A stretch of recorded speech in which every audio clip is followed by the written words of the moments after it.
Hello, everybody. Welcome to the stream. Welcome to Toku Talk, the podcast on stream where we talk about anything and everything geek. I am your host, Dev Synchro, joined as always by the content crew, Clipter, Squirrel, Artemis, and just newly added to the content team, Roman. Welcome to the team, everyone. Yay! All right, anyway. So as I have been announcing pretty much all week, this is going to be a very special Toku Talk. We are going to focus a little bit on tokusatsu, but more relevance around it. But before we get into that, we are going to, as always, start off with a jump behind the morphing grid. Now, this one is going to be a little bit quick. We are just going to be just sharing our thoughts and opinions and feelings, and then we're just going to go from there. For reference, for context, you're just going to have to check out the VOD, which is still available on twitch.com.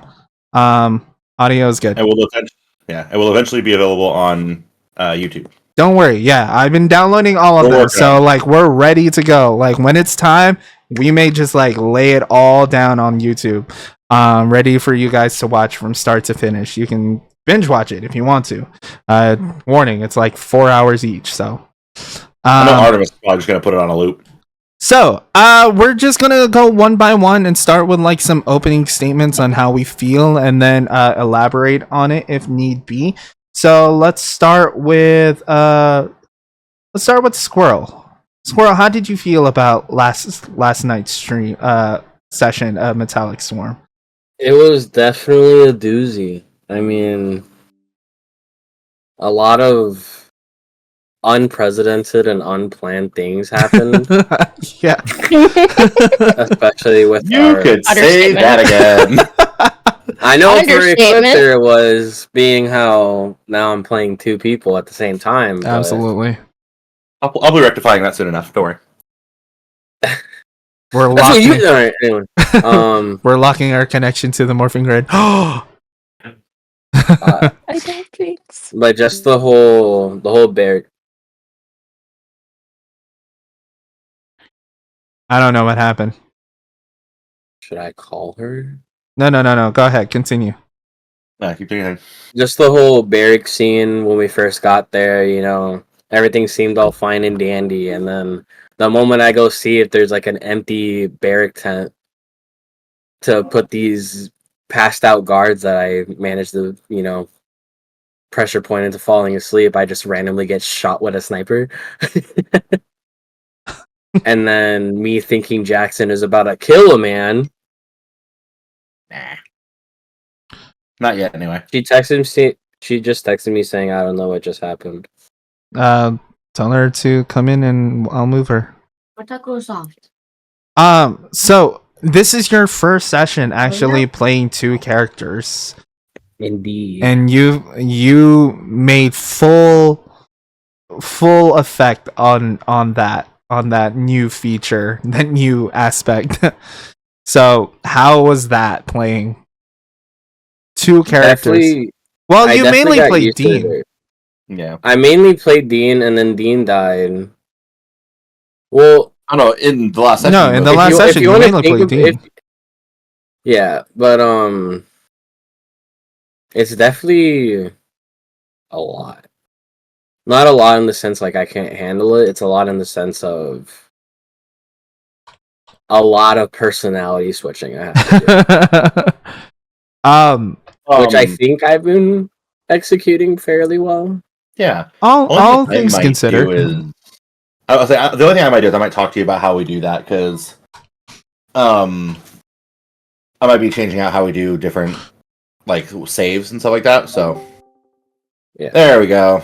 Yeah, personally, I think either maybe cleverness saves or willpower saves would be just the right way to go in terms of how I switch, or if I do switch, I have like every couple scenes or whatever, and whether it be in combat or out of combat, I have to make a willpower save to see if I just randomly switch. Yeah. So I don't see it why it would be like a strength or an evasion roll. Yeah, well, it's just the way things are working. I might be changing some things up, so like willpower saves may not be a thing I'm just working on some stuff in the background to probably try and make things a little smoother with this game because this game is kind of janky, to be honest. We might have to homebrew a little bit. Oh yeah. But the good thing That's is, what I'm working on. So. Spoiler alert for those going to be continuing to support us. We are actually moving away from the Power Rangers TTRPG in the next few campaigns, actually. We are going to be building on the Nexoverse, so definitely stay tuned for that. It's the world that we've created for our OC tag, and we're finally actually like doing something with it after so long of saying we're coming back, I promise.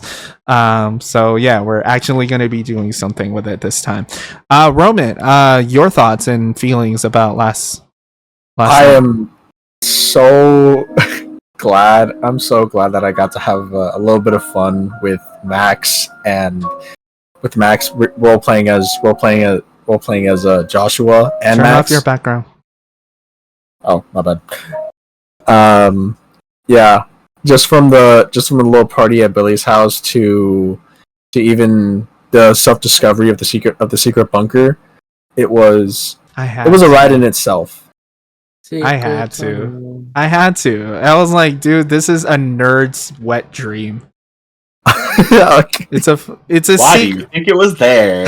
Exactly. I was like, dude, there's no way a Power Ranger who's also a scientist not have a secret lab. I don't think so. Yeah, he absolutely had one. Yeah. The secret. Go ahead, continue, Roman. Actually, it was just that was it. From like, I really liked the moment where Max and Joshua just like decided to have a keg stand after Jackson. Like Hey, you would do the same thing. Well, not Shindo. Well, not Shindo, but you would. No. I drink a lot, but I don't drink. Like, I don't do all that woohoo. Well, and even then, Dev doesn't strike me as much of a beer guy anyway. No. That's fair. That is honestly fair. Margarita, sweet only. Sugar rim, please. Just want to remind everyone that this is a 18 plus stream. Just letting y'all know. Artemis, where are you at with the session last night? I like that Dean's back. That's like my favorite part. Not that that's not obvious at all, shit. but you know. Never would have guessed that. It's not like you didn't say that like 5 times in like 2 minutes while we were standing around the campfire. I'm okay. It's so glad. I'm so glad to have you back. It's a good thing you're back. Well, it's a good thing you're back. Anyways. Good grief. But no, I like. That was him. Something. I know. I know who that was. All right, go ahead. Lost what I was gonna say. Damn it. We'll get back to you. Okay. Ecliptor, very chaotic session. You held your own, but we tried to break everything. Mm-hmm. And then even at that moment where we were like, we're clearly not going to break this one, you were like, you know what? Let's do it. And we appreciate that about you. Mm-hmm. What are your thoughts about last night? So I'm very much the kind of person where I don't want to say no all the time. Mm-hmm. There are sometimes when I feel like I have to. That was one of those times where, like, initially I was like, nah, like, I shouldn't let them do that. But at the same time, I was like, why wouldn't they? And, like, Jackson 100% was like, no, we've got that thing there. So either he was going to mention it and you were going to go exactly where you wanted, or I can have some semblance of control over this and be like, all right, cool, roll for it. Roll to figure out where you're going. What I should have done is said that the transporter device needed a recharge, so you guys had to help Cosmic Fury, because I was dying on the inside when you guys rolled that. I was like, ah. I was not about to help Cosmic Fury. Hell no. I did not care. I would have just stood there and did absolutely nothing. Now you have, and I have 2 rebellious teenagers helping Cosmic Fury. And it worked out so well. That did. Yeah. And it worked out so well. Who are y'all teaming up with? Who are y'all teaming up against? We Dino have Thunder. Dino Thunder. We got Dino You guys have Thunder. Dino Thunder. Me and Max have Plural. Had. Had me and Max had Cosmic Fury. Cosmic Fury. Yeah. It was a lot of fun. It was quick. It obviously it was like a last minute thing. And our time was like cutting short. And granted, we should not have done that. We should have just like cut it off. But it was there. You were like showing us like, oh, they're still like working. A the bunch of these things. people are like still working. I was like, you know what? They still need help. Got you. So real quick, as we move forward, Squirrel, where do you see Ecliptor, now that you had your bonfire episode the way you wanted it from Olympia, how do you feel? Fine. I mean, I expect it at every campaign I run because it's just a fun storytelling device to give people a chance to connect. Aww. no. Aww. Yeah, we actually bonded and communicated with words, not punching the shit out of each other. Yeah. Crazy. I mean, and like, to be fair, like sometimes that's kind of what characters need. They need to just kind of be able to get it out and beat the shit out of each other a little bit and move on. But like, I knew for sure with this crowd in particular, that whole like we're just gonna beat the crap out of each other wasn't the thing that you guys were interested in. Yeah, because we said from the jump that we wanted this to be like a group of friends who's like known each other for a minute, at least most of them. And so we wanted to continue that aspect, and I knew I was able to do that kind of storytelling thing. Absolutely. With that campfire scene, and get the kind of result that we were all kind of wanting out of it. Oh yeah, for sure. Now I do want to ask, because Artemis, as for those of you that don't know, was a fan, was the one watching Olympia for most of it, and was there when we had the campfire episode that went so well. Very well. So like, wow. It was Designated just cheerleader. it was like a pivotal moment of the Olympia story. Like, let me tell you. Yeah, you can honestly say that. It honestly felt like that. Oh, to be it was honest. something. It was pivotal. Now that you actually experienced it in the moment, what did you think of it? And especially loved considering, like Ecliptor just said, we are going to have it every session, every campaign. At least every campaign that I run. I'm looking forward to it. Like in the next ones. And this one was just like, I liked it. It was great. Care to elaborate? It was a lot of fun. And I'm trying to get words, okay? Just give me a second. At this point, we're giving you shit, really.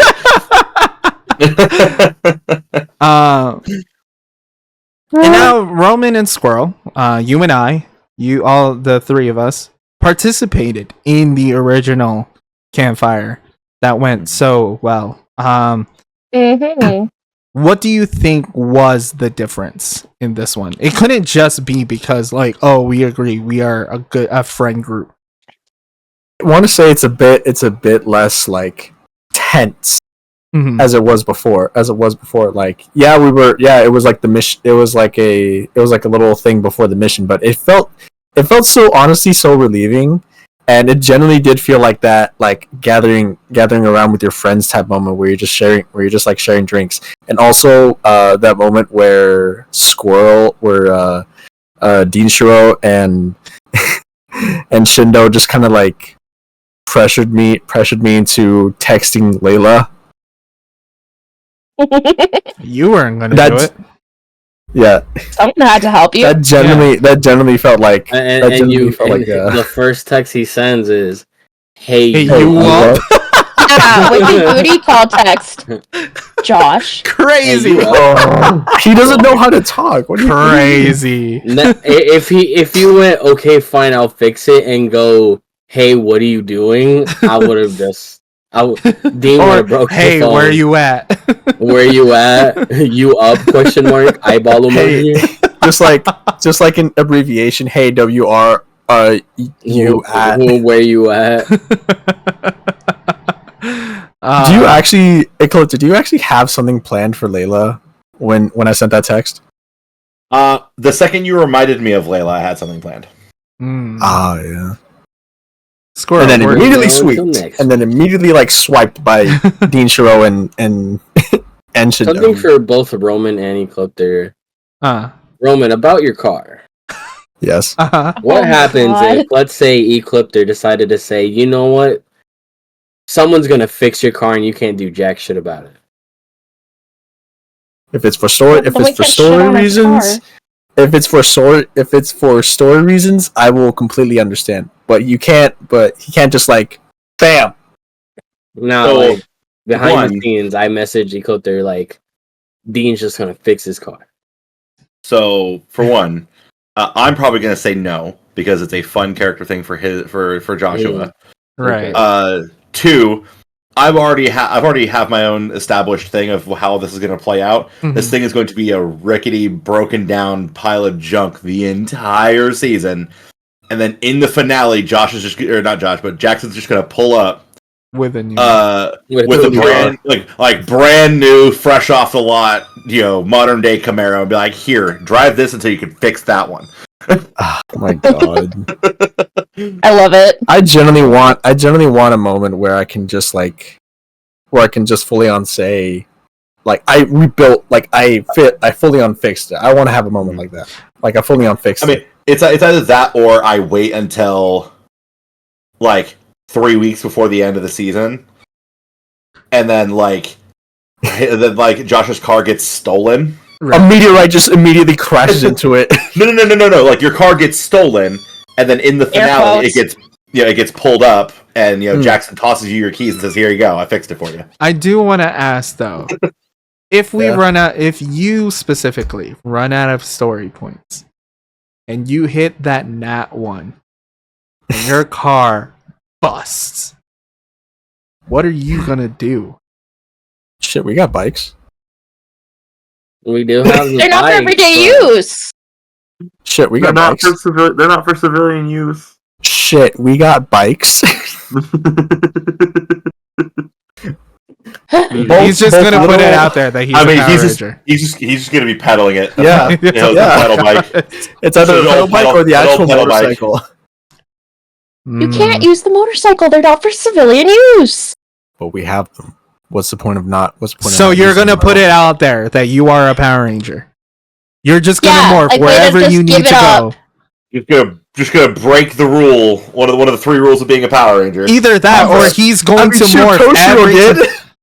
No, I didn't. No, you didn't. No, No, He he didn't- broke. He broke one of the rules of being a ranger. What? I Killing? didn't Yeah, reveal my yeah. identity. Yeah, Killing, yeah. But you're Fair. going to break that one. To reveal your identity. You're gonna reveal your identity. maybe not. either Maybe not that, until either either that, that or like make it like a season, or maybe like make that like the finale. or you know? either that. He transforms every time he needs to go somewhere. Yeah, that would probably be a better idea.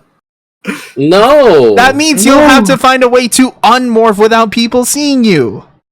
Yeah, genius. Yeah. Why That might- you're moving making, on. You're making your Moving character life way on. harder. moving on. Moving on. God. Okay. Speaking of Layla, we are now. Okay. We have the relationships. We have brought in pretty much all the girlfriends now, except Brody and Max. We have Layla, we have Alyssa, and we have Grace, and then we have her. I mean, Grace technically hasn't been in yet. She's been mentioned, she's been around, like hinted at, but she hasn't fully been on screen yet. No, not yet. We've come close. Close.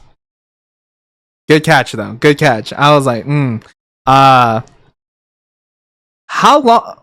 I mean, you and I did talk about, bringing her in and eventually like letting her into the team. But I was kind of surprised you brought her in so quickly. So I want you to know, the second you told me that you didn't want her to be on screen right away, she was involved. Squirrel, what are you doing?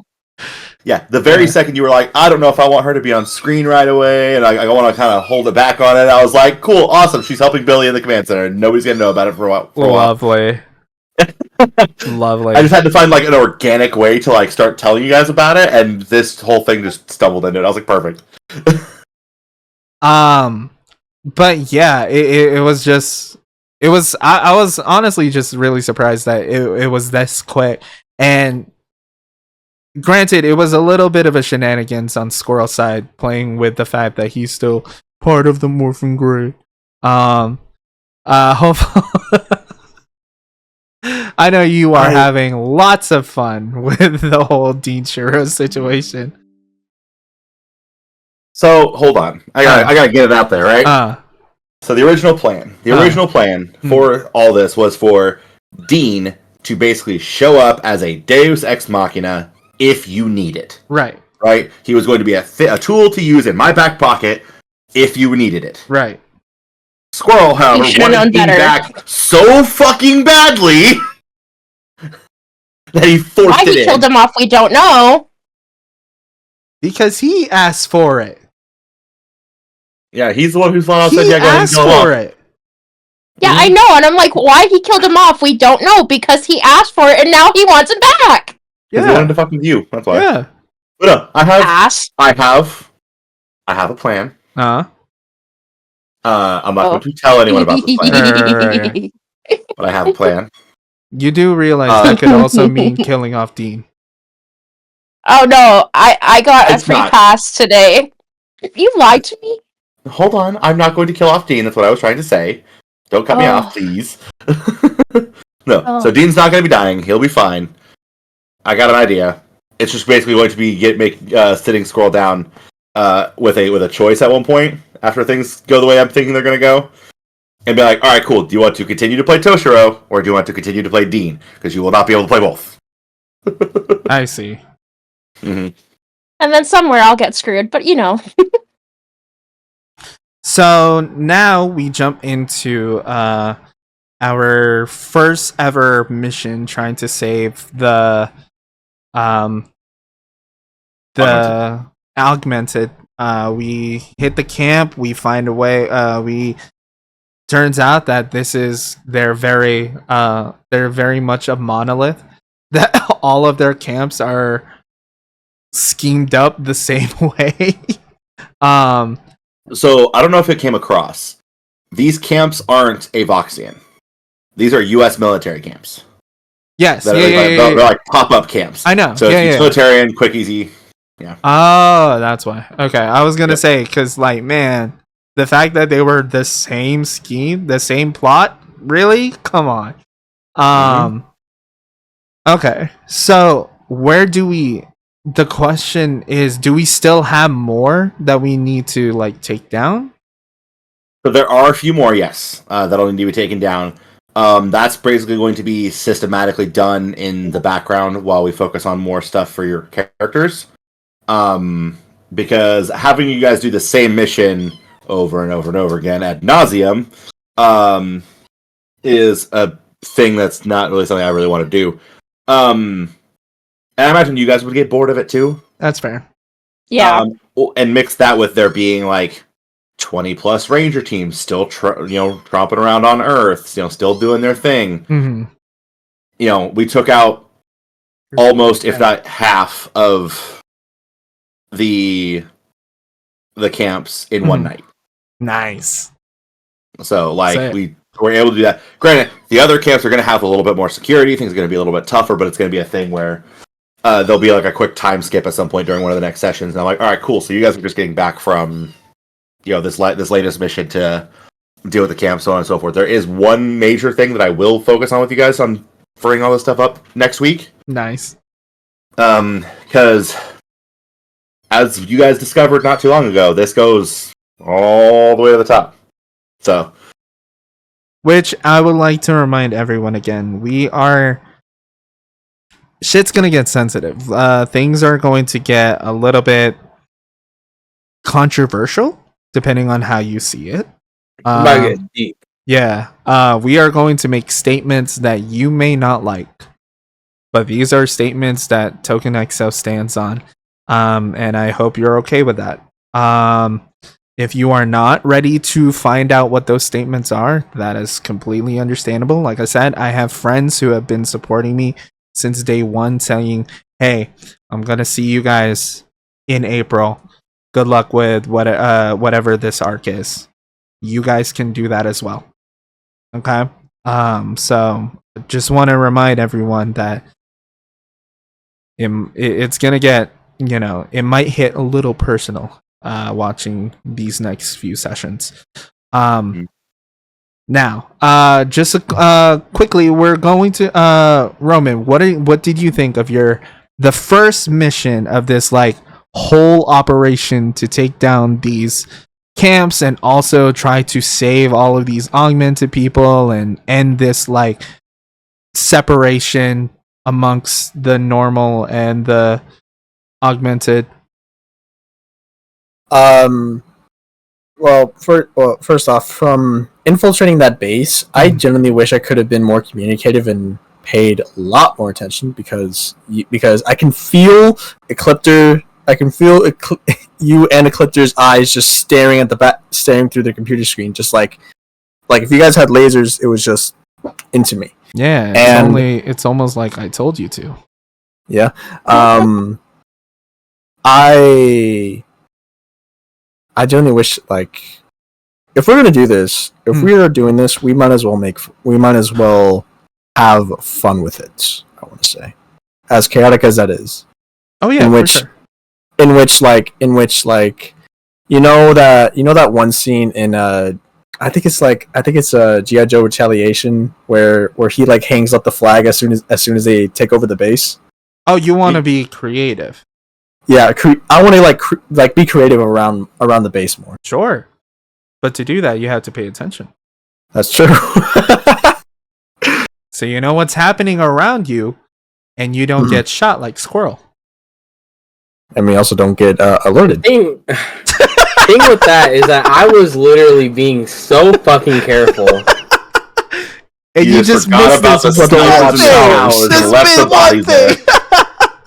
Trust me. To be fair, no. When Ecliptor said that, I was surprised too. I was like, "Ooh, they're yeah." I was like, "They're down. Who shot us?" And then he was like, "Oh, right, towers. Got it." I should have asked my question earlier. I didn't want to interrupt. I didn't want to interrupt the briefing. Be like, "Hey, are there watchtower? Hey, are there watchtowers in here?" But that was like, I didn't want to interrupt. Again, here's the funny thing about that, Roman. In that briefing, I talked about there being watchtowers. Yeah. Yes. He specifically talked about like the two gates that were like space in between towers. Mm-hmm. There are 4 watchtowers, one on each corner, with 2 armed guards each. men. Yeah. Mm-hmm. With 2 snipers each with 50 caliber. I heard everything except the watchtowers, and I thought, oh, okay, so they're doing patrols inside the wall. They were doing that too, but we immediately got in. We immediately got in because of the food truck, the freaking cargo truck. Yeah. Supply. I genuinely thought it was like one of those like box trucks. Yeah. You just one of the canvas top ones. Yeah. You were like, yeah, metal thing. I'm like, all right, cool. It's got a metal roof now. Roll it. Because what I was thinking immediately when you said that was the plan. When you said, oh, we're gonna be in a truck and we're gonna go in, immediately my thought was, we're going to stop and then they're going to open the doors, which means the only chance I have was just to open the bottom and then go down. Mm-hmm. Yeah, I thought they were gonna drive in fully into like a garage inside like the facility. Mm-hmm. Mm-hmm. Yeah, and I was like, okay, cool. That's fair. No, so here's the thing: the way that worked out, the way that was working out is they had to drive in, park on the main road area, so that a couple soldiers can come over, inspect everything, make sure the truck is good, doesn't have anybody in it, doesn't have contraband in it, so on and so forth, and then send it off to the warehouse to the storage house to be unloaded. It was just an extra security step. All right. I honestly thought you were gonna get. I honestly thought you were gonna be like, oh, there's a huge like, there's only an area just for the cargo trucks. You know. Yep. Okay. Artemis, what are your thoughts and feelings about the first mission? Well, aside from Squirrel getting shot, I thought everything pretty smooth. And aside from us realizing, that the roof wasn't what we thought it was, the truck wasn't what we thought it was originally. But I just want to point out, it's not my fault that my dice seem to hate your boyfriend. I know it's not your fault. The only saving grace is, to be fair, it's like dice versus dice. Yeah, there really is. Ecliptor is trying to kill your boyfriend, while your boyfriend's dice is trying to save him. It's like dice versus dice, and it's one of the best examples that I have seen, even from Critical Role, from Dimension 20, fucking Brendan Lee Mulligan versus Ali Beardsley. Which time? All of them. They're so good. This is to see it happen in person as it goes along is crazy. But yeah, and then we come back, we mission complete, we Jackson threatened a warden, and yeah, we save the camp. We come back to base, we see all of these other rangers in formation and done their job and well done. And we decide, you know what? Let's go help the others. As Rangers do. Yeah, exactly. And then, oh yeah, the spark that you and Squirrel had when you realized about our bikes, not our bikes, the Olympia's bikes. Oh yeah. How we're gonna transport everywhere, the Pegacycles. I was like, dude, that's actually genius. It was him. Your pop off just made me laugh. Credit where credit is due. That was Squirrel. He thought about it. Well done. We all if that would have worked, that would have been fantastic. Yeah, my intention with calling Olympia was completely something different. I know. We're gonna use the Pegacycles, but it was also gonna be now we're forced to collapse. And then we still have your call to Hephaestus to. Yeah. So with that call to Hephaestus, do you you really want to put that out right now? Well, because it's not gonna happen. Oh. So the call to Hephaestus was supposed to be Dean wanted to train. Oh. To test the limitations of Toshiro's body. You know who you call for that? Who? Any of Olympia. I'm sure they have some training facility. Yeah, but all of Olympus, for example. I mean, true, but Hephaestus came to mind considering what God. You wanted something specific for you. Something specific. Okay, yeah, that's fair. So I will tell you right now, there is a reason why Hephaestus wasn't available for it. Why? I'm not gonna tell you. Fuck. I think I know. I know. I think I know. Do you? You want to test that theory? Say it out loud. Say it out loud. Come on. No. No. DM. No. God damn it. I think I.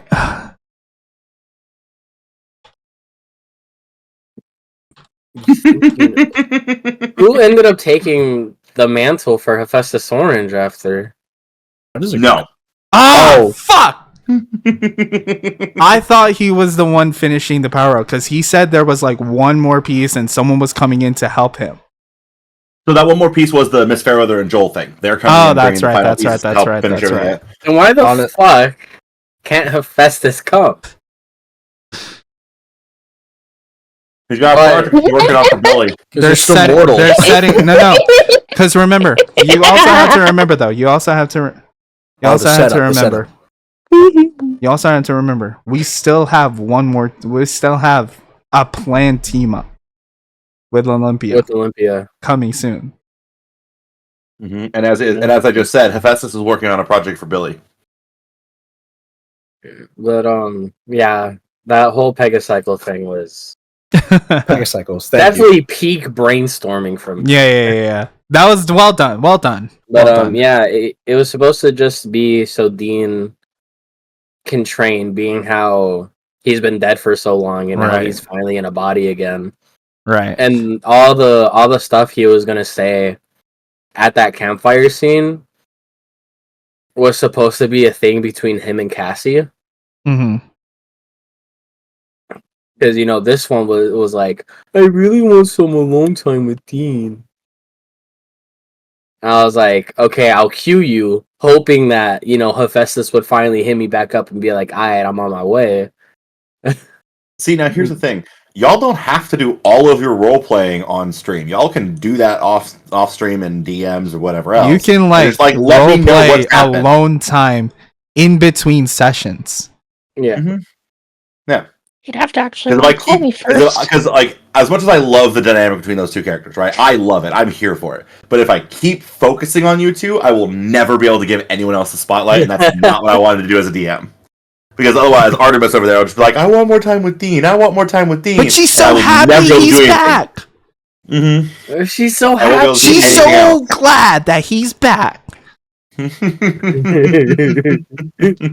Public affection is a thing, Dev. Huh? Well, yes, 100%. Public affection is a thing, without question. Right. However, as we've already stated, if I were to allow them to just have alone time and have their focus time and do what they want to do, no one else would get any time. That's fair. That's fair. I have to still develop Josh, who's still kind of a wet blanket. I have to develop Max, who's kind of just there. I have to develop Brody, who's, again, do we really? Because he's great the way he is.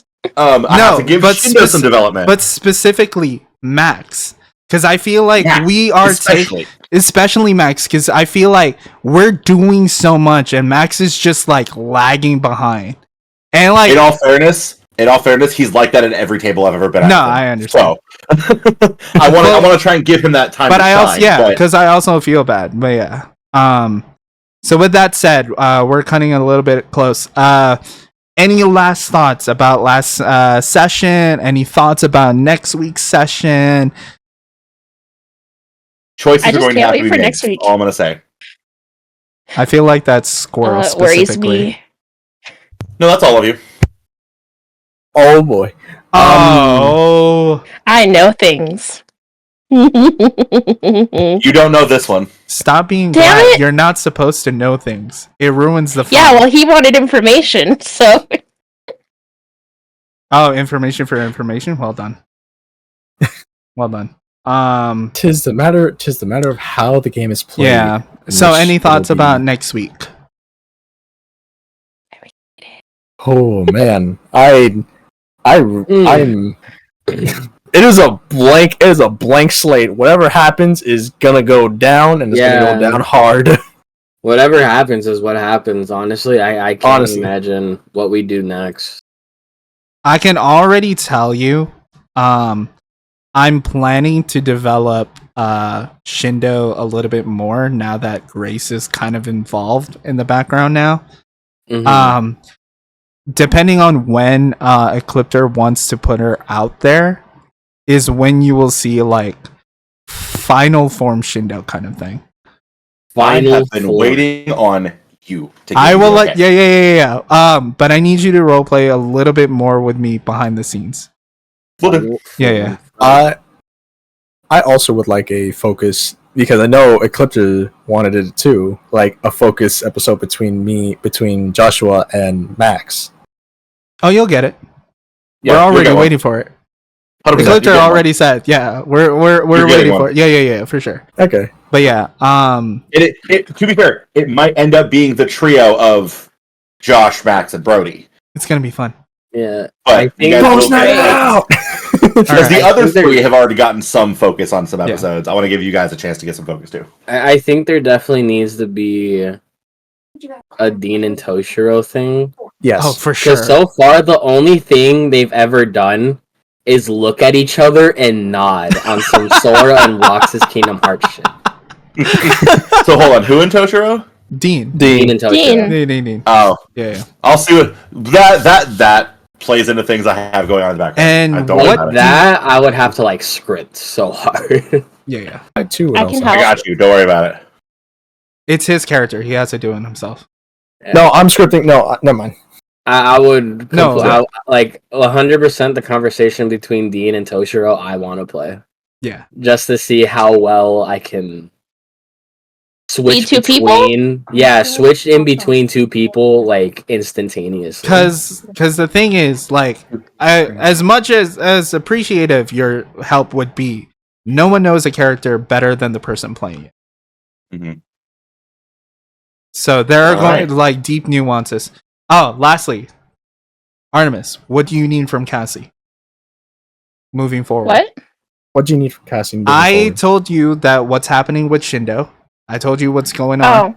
Oh, Roman said that they need to focus on the trio. Dean Shiro's getting their whole, yaoi, Finally talking. her Yu-Gi-Oh yaoi. What does Cassie need? What is Cassie looking forward to? What is Cassie working on? She just needs Dean. You just I'd like for Toshiro and Cassie to get on a lot better than what they do right now. mm-hmm. And, fix the problems that I know I caused them. Mm-hmm. I know what I said. I Mhm. don't need everyone, well, you poked the bear. I don't need that. I just... Yeah, but here's the thing. Here's the thing I about was that. gonna Here's the say- thing about that. Here's the thing about that. Let me say. Let me say my thing, and then I'll give you the floor. You're good. Here's the thing. Okay. You can't keep bringing up that you're scared without pointing out that it's your fault. You know what I mean? You keep... I'm aware. No. But in her... Go ahead. Oh, continue. I'm saying like you. I haven't. I'm saying like you keep whenever you're role playing. Anytime someone mentions Toshiro, your always response is, "But I'm scared of him. But I'm scared of him." And you're going, and it's only fair that every time you point out that you are scared, that other character points out. Well, I get that. Yeah. But here's the thing. Cass wasn't thinking that was going to cause that. Like, what sane person would think, oh, I said this, but now they're going to go kill somebody? I know. I understand that. Look at me right while they're doing it. Yeah. To make a point. Oh, I know. I understand. But one thing, and this is a life lesson that I actually had to learn like a few days ago. Intention does not dictate results. Just because you didn't intend something to happen doesn't mean it's not going to happen. Just because you intend for something to happen doesn't mean it's going to. So just because you didn't intend for that chain of events doesn't mean that what you did caused that chain of events. Mm-hmm. Fair. So, Roman. I generally want both the player and the character to have a more dynamic, to have more like role playing sessions with other teammates. Aside from Dean Shiro, she hasn't really like is very communicative with the rest of the team, you know? Right. So maybe in a way, Cass can like probably work her way around Toshiro by talking to the rest of the team. I mean, I see where you're trying to get at. I see I don't it, think that's a and good I appreciate idea. it. But yeah, There's no point. Right now, everyone's standpoint on Toshiro is kind of iffy. Mm-hmm. yeah. The only person is Shindo. Well, and Jackson. Exactly. Yeah, Shindo Jackson. Jackson But only here's my understands because they're friends, and then Shindo only understands Because of Dean. Because of Dean. And my thing is like, you don't bring in outside to help. Sources, yeah. You know what I mean? Mm-hmm. That's just adding people to a problem. That is a dynamic that they are going to have to fix. Yeah, That's true. like we can help, we can push a little bit, but yeah. Yeah. And it might end up being just a straight up slow burn. Like it has to work its way through. Fight. Okay. Fight. It's just gonna be another Aria Zero thing. With that being I think said, Cass is a little softer than Arya, though. with that Yeah. being said, we are gonna jump into our next segment. Like I said, for more context and more reference, just to check out the VOD, it is available on twitch.tv/devsynchro1. We are going to jump into our next segment called Nerd News. This is where we're just going to bring up some of the things. Some. There is a lot going on in the nerd world right now. It is a beautiful time to be a nerd. But we are going to be a gamer right now. Yeah, exactly. Assassin's Creed Shadow just came out last Friday. I've been playing it, and it is a beautiful masterpiece. And if you're a weeb or an otaku, this is a wet dream for you. This is like living the fantasy of being not only a samurai, but also a ninja, also a shinobi. It is beautiful. It is, so far from what I played, it's mainly a shinobi, but it's absolutely fantastic. Well, I mean, it is Assassin's Creed, so. Oh yeah. Yeah. To be fair, what is I'm actually genuinely curious of how is it like how does it feel playing it? It feels fine. It's a little it's a little stiff, especially when you're playing, because there's two characters. You're playing two characters in Shadows. You're playing the samurai Yasuke, who becomes a retainer for Oda Nobunaga, which is an actual thing that actually happened in real in history. And Naoe, who is like she grows up to be a shinobi.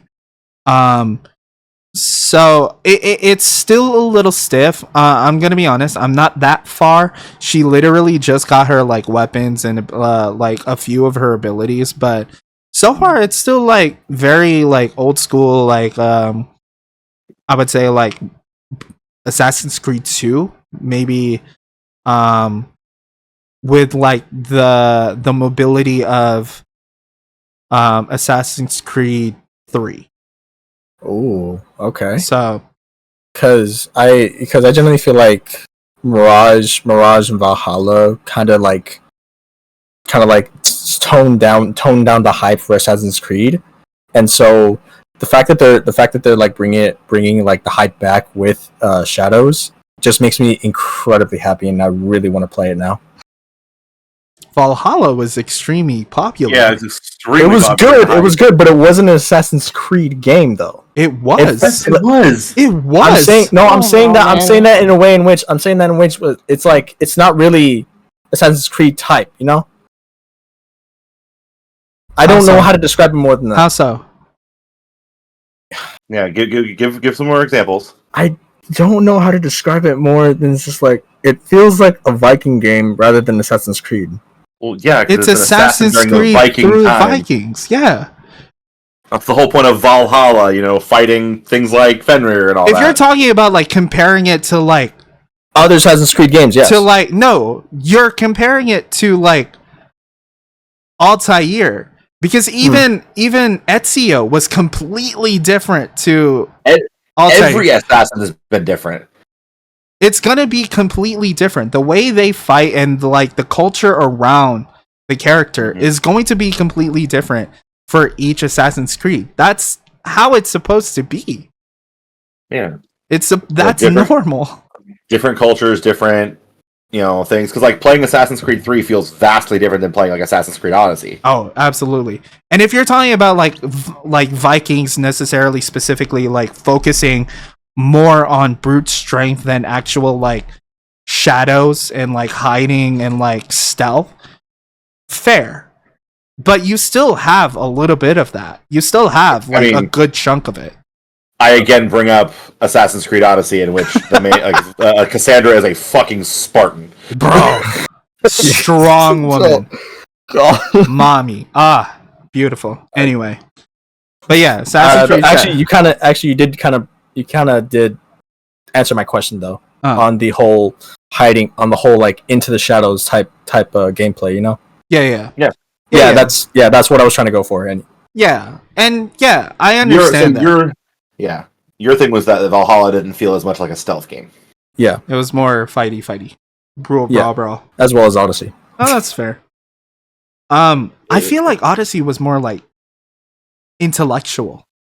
It was more puzzle. It was definitely like more puzzles than. It was huge compared to like other Assassin's Creed. Yeah, because it wasn't just Greece; it was all of the Mediterranean.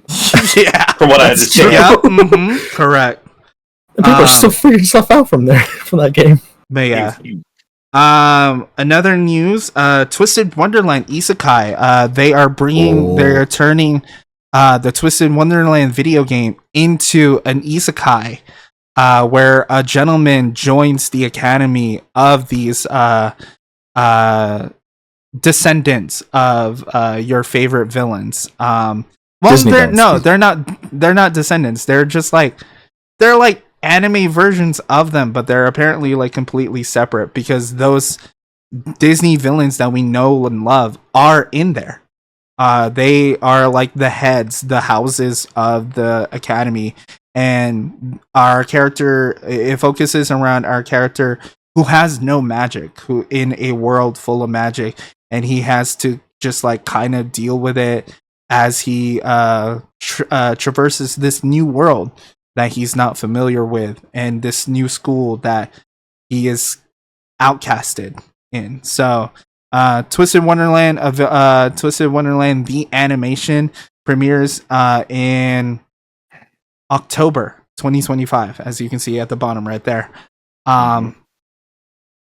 Another news, another thing me and Squirrel specifically wanted to bring up is the latest episode of Kizuna 5. It definitely changes the tone of the isekai so far. It has been, if you haven't seen it yet, so far it's just been mainly comedic with a little bit of plot to understand like, okay, so this is going somewhere. But this is the first time that it actually starts like getting serious. He starts like actually revealing more of his new abilities, and more importantly, in a spoiler alert, in a couple of episodes previous, he revealed that there is like this dark ability of his. And it increases his strength, increases his brutality, his aggression. He fights a little bit differently. And now we learn that the ability is actually a new form called secondary form, Kizuna Black. He has a different little plate to activate it to summon it, and it's like, and it hurts him like physically to transform into it, and it's still bonds, but it's a very different version of like bonds. Give me one moment, my computer's acting slow. I'm gonna restart really quick. Sure, go ahead. Okay. You said that it hurts him. Does that kind of remind you of I know it kind of reminds you of like the hazard It form. It's very much Black Hazard. It's very much Black Hazard. And it honestly does feel like it. Actually, he's a lot stronger. He's a lot more aggressive. His voice starts like toning down more. Like it's like he usually talks like up here and like happy and eccentric and talks about like friendship is the best. And then when he transforms, it's like really low and like just like very focused on the task at hand. And it's just like such a different vibe. And this is actually a spoiler alert because it reveals another form that is to be premiered in the series in the future. It looks probably gonna be his final form, and it looks absolutely dope, and I can't wait to see it. Next piece of news is is a new anime, actually, for Tokusatsu fans out there. This is a man living out our dream. This is Tojima Tanzaburo wants to be a Kamen Rider. This is about you can sort of see the synopsis right here. Ever since he was born, Tanzaburo dreamed of becoming a Kamen Rider. Even as a 40-year-old adult, he continued to dream about becoming one, and he would train and exercise regularly. One day, Shocker, the fake Shocker, yeah. Give me 1 second. Bringing back Squirrel. There we go. Yeah, I don't know why. It was like saying I could rejoin back normally. I'm like, that shouldn't be a thing. Let me try That's it. it, man. It wouldn't fully connect. Yeah. So like, okay. But yeah, fake Shocker appeared and attacked this convenience store to rob them. Springing into action, Tanzaburo put on a plastic Kamen Rider mask and faced the criminals. Instead of being seen as a hero, he was made into an internet laughingstock. Understandable. Determined to end the fake Shocker scheme by investigating, Tanzaburo takes on the street as Kamen Rider. So pretty much this dude just took on an Ichigo mask and said, I'm the Kamen Rider. Ichigo. I remember a film. Did I was you gonna get say into the Minecraft update or No, not yet. I wanted to do wait you want until me? you. Do you want me? I to? remember a film Uh-huh. I remember a film in the exact same way where instead of just a regular man, it was a father who becomes this neighborhood hero and starts becoming the neighborhood Kamen Rider, and he finds this underground, and he finds this like fake shocker society, and they want him gone. So it kind of reminds me of that film a bit much. Cool. But yeah, definitely interesting look. Looks like it's going to premiere late 2025, so something to look forward to and figure out why the hell he's crying, but we'll get to that. And on to Squirrel to talk about the new Minecraft update. So the new Minecraft update introduces a new mob, which I should say a new mob, which is just the Wither, but now it can live in the overworld and not die, I think. So it is called the Dried Ghast or whatever, I believe. And in order, you find it in the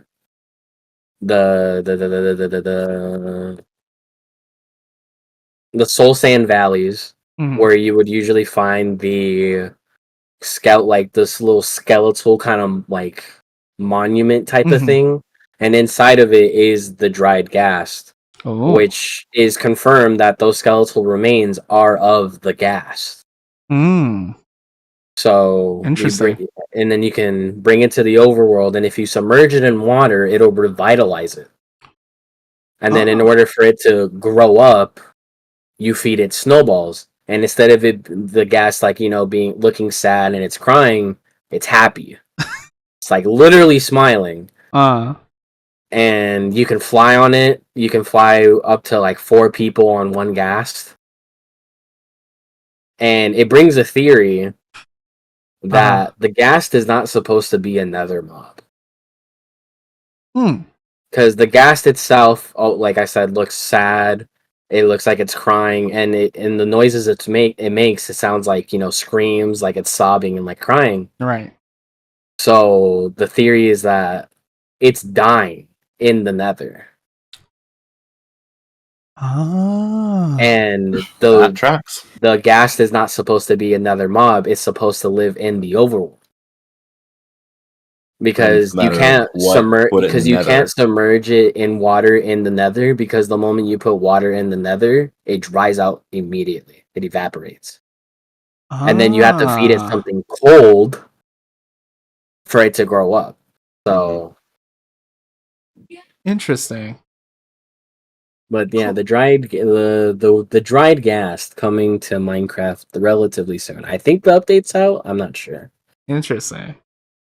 Last small piece of nerd news: Solo Leveling season finale coming this week. Leveling. Solo it's a Leveling double season episode 2. season finale. Now I don't know if that's real because he told me that, and then I looked it up and I couldn't find any source to say that.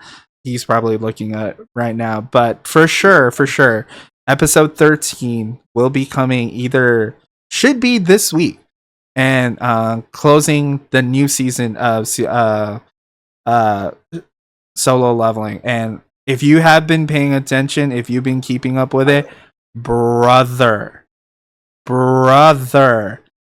Sung Jin Woo is showing time and time again that he is that man. Is aura fucking bro, crazy. It is absolutely insane how strong. Yeah, I don't remember where I saw it, but now I'm not finding it. So who knows? Maybe it was like a theory. Okay. But yeah, so I typically watch the anime and dub, but everything was just getting so good that I had to watch it in subtitles. And Sung is just aura farming intentionally at this point.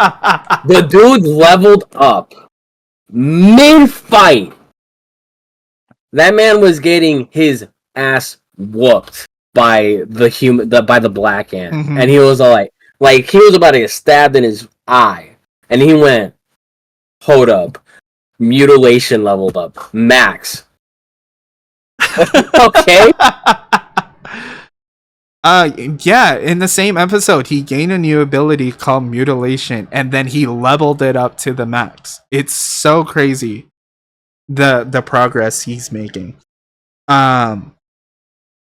And now on to two major news about. And one more thing, I genuinely want to know if he's gonna try to shadow it.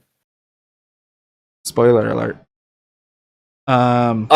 Wait, is that confirmed? Hello? It's in the manga. Oh, I haven't read the manga. Spoiler alert. 3, 2, 1. He shadows the black ant and the queen. Bro. Oh, and then him bringing out the dragon, dude, the wyvern. Yes, dude. Oh, I was really hoping. I was Beautiful. Like, he's gonna be so he's summoned the wyvern. The whole team. And now on to the two big news specifically for this group.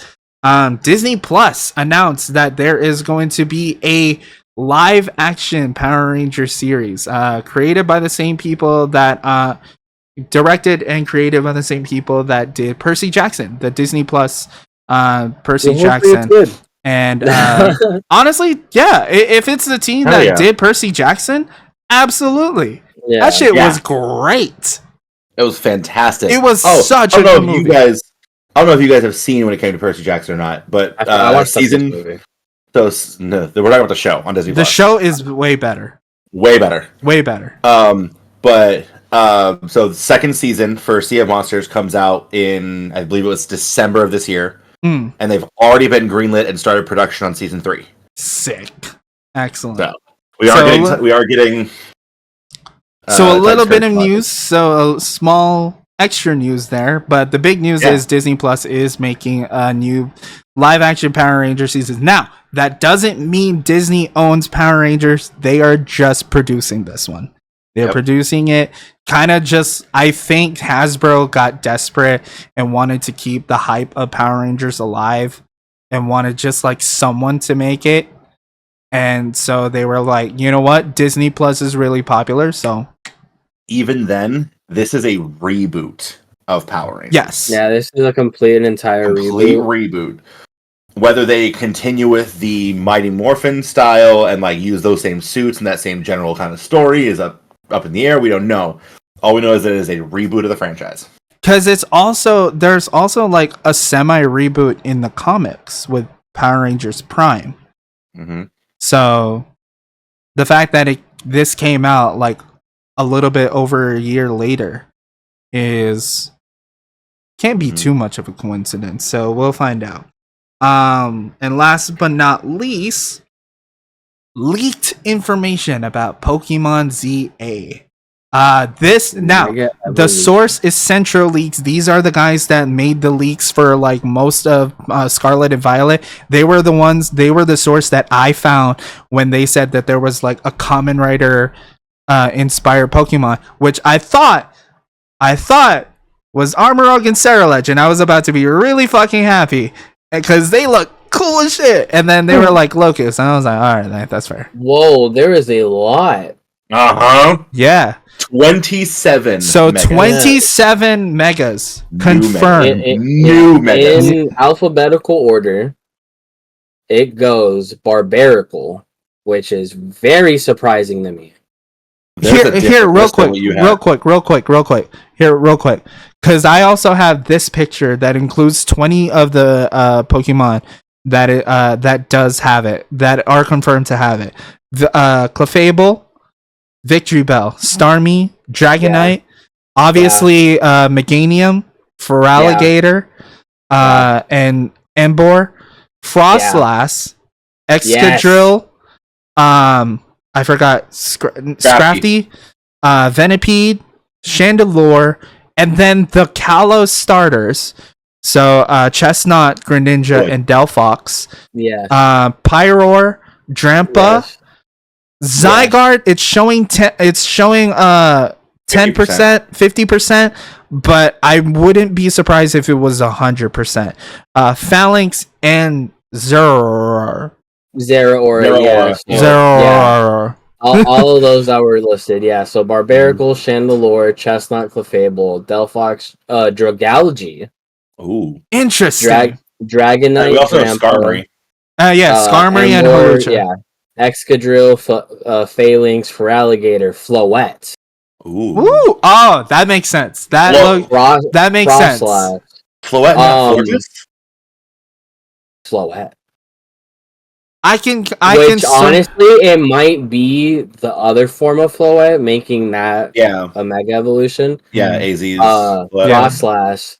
One that I think shouldn't be happening, considering he already has another form that's basically Mega Evolution. It is saying Greninja.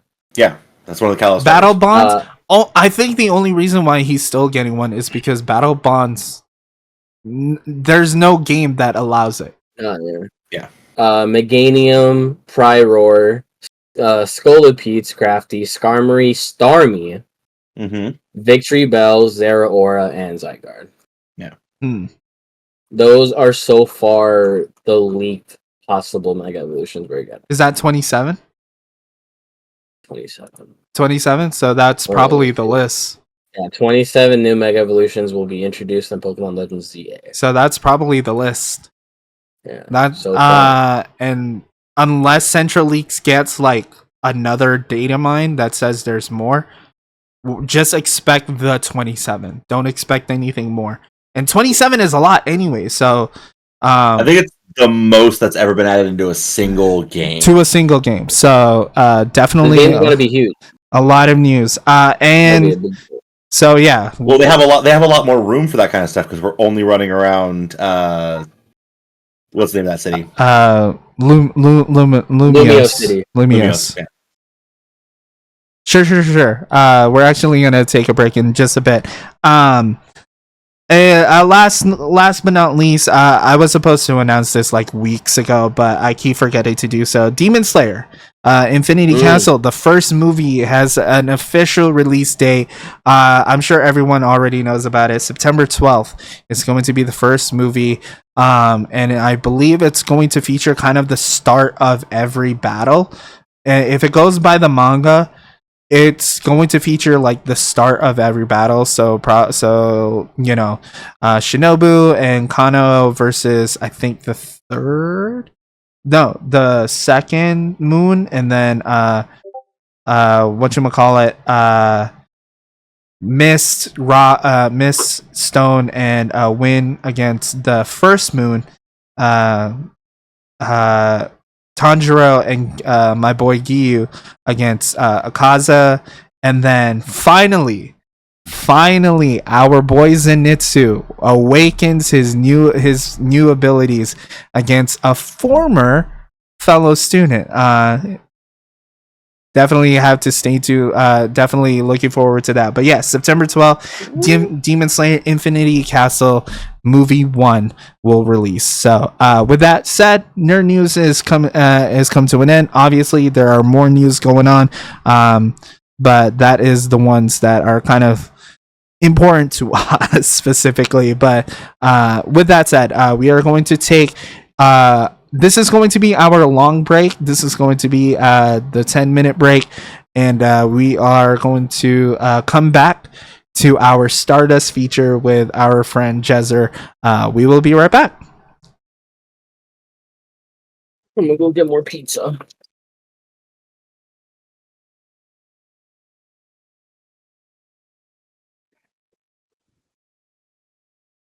Welcome back, everybody. Welcome back to the stream. We are still doing Toku Talk. We are on the second half of the stream, and we are doing a beautiful segment that I have been looking forward to do, not just with this gentleman specifically, but I've been wanting to do this segment for a very long time. We are doing a Stardust feature. This is where we get to know someone a little bit more important, a little bit more powerful, a little bit cooler than us.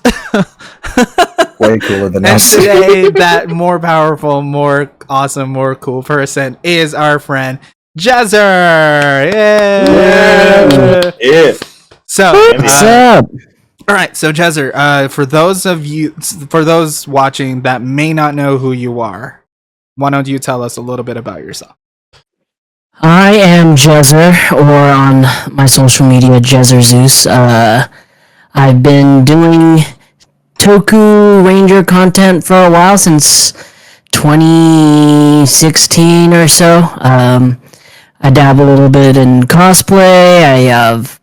I was part of a few YouTube channels, which found a lot of success with the Ranger community, so that hashtag show and the Illuminati. I am currently working behind the scenes with Screen Rant, so that's fun. So yeah, I mean, pretty much everything else you're gonna learn, you're probably gonna learn today from these guys. But yeah, I've been doing content creating for a few years now, and I've synced up with Dev, or messaged him a few times on TikTok and Instagram, and I was just like, you know what, I like your vibe, I like what's going on, and I think that maybe possibly I can get you where you want to be, and I think that you guys over at TokuNexo have a lot of potential. Thank you. We appreciate it. Definitely appreciate it. Squirrel. All right. My first question for you. What are some future things we can expect from you, whether it be your solo content or working with us here at TokuNexo? Honestly, on the side of on TokuNexo, pretty much I'm here for whatever you guys need, as far as like mentorship or some things that I may have experienced on my journey to doing this, that I may help you guys with, so it doesn't become a roadblock for you.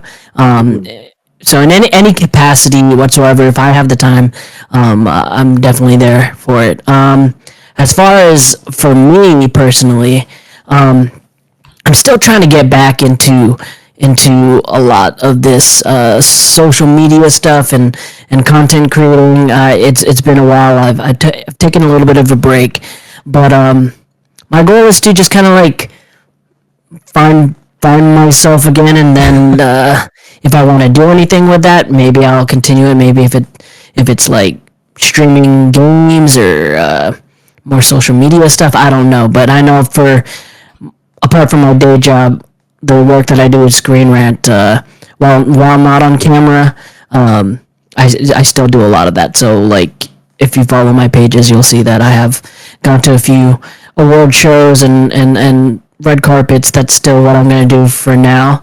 As far as whether or not I'm going to get back on camera, I don't know. I need to hit the gym again. So as you pointed out, you have been here for a couple of months in the server specifically. But you and I have been talking for like a good bit, since like 21, 22, I think. what was it that, like, you mentioned it a little bit, what was it that made you decide to like take this kind of mentor position with us specifically, and how do you think that's been going with like your interactions with me and Ecliptor specifically, because I think he and I are the ones that you talk to the most. Yeah, I think as far as like what I saw in some of the content and things that you guys are doing is it's kind of like looking in a mirror. It's like going back in time and then looking in a mirror a little bit as far as like where me and my former team or my team members now were. And I think that especially in like the landscape of content creating, especially how things are going with like TikTok being banned and not banned and all that. I think the way that you guys are preparing yourselves and kind of like pivoting is kind of crucial, especially it's a good sign, especially on how things go usually with like, you know, video content and content creating. So I think one of the reasons why I think you had reached. We've been talking here and there, but then you had reached out to me on Instagram and trying to reignite that conversation. And I think that just that action alone kind of showed me that, oh yeah, they're trying to take things serious. And if they want to be serious and want to do this, then I was gonna donate time already, but if it worked out, then it's a good thing, and I think it'll be great for you guys, and it actually helps me too. It's kind of like if I were to put, I do watch a lot of movies and I do watch a lot of sports, and I'm not saying I'm as great as the Rocky Balboa, but it's kind of like, you know, the Creed series where like, you know, Creed's getting back into it and finding Rocky and trying to get some inspiration and get some of the same goals, you know. Man, those movies had no business being as good as they were. Hey, no business at all. They were so good. So Absolutely. good. That trilogy is just insane. Alrighty, so you had made mention of, you know, getting to do some fun like red carpet stuff and getting to do a bunch of interviews over your time and having been in this space since like 2016, just in general. Are there any interviews in particular or people that you've met through your time doing this that have stood out to you on like a personal level, or like somebody that you really wanted to meet and that meant a lot to you growing up, or, you know, as you got into your adult life? Okay, that's a good one.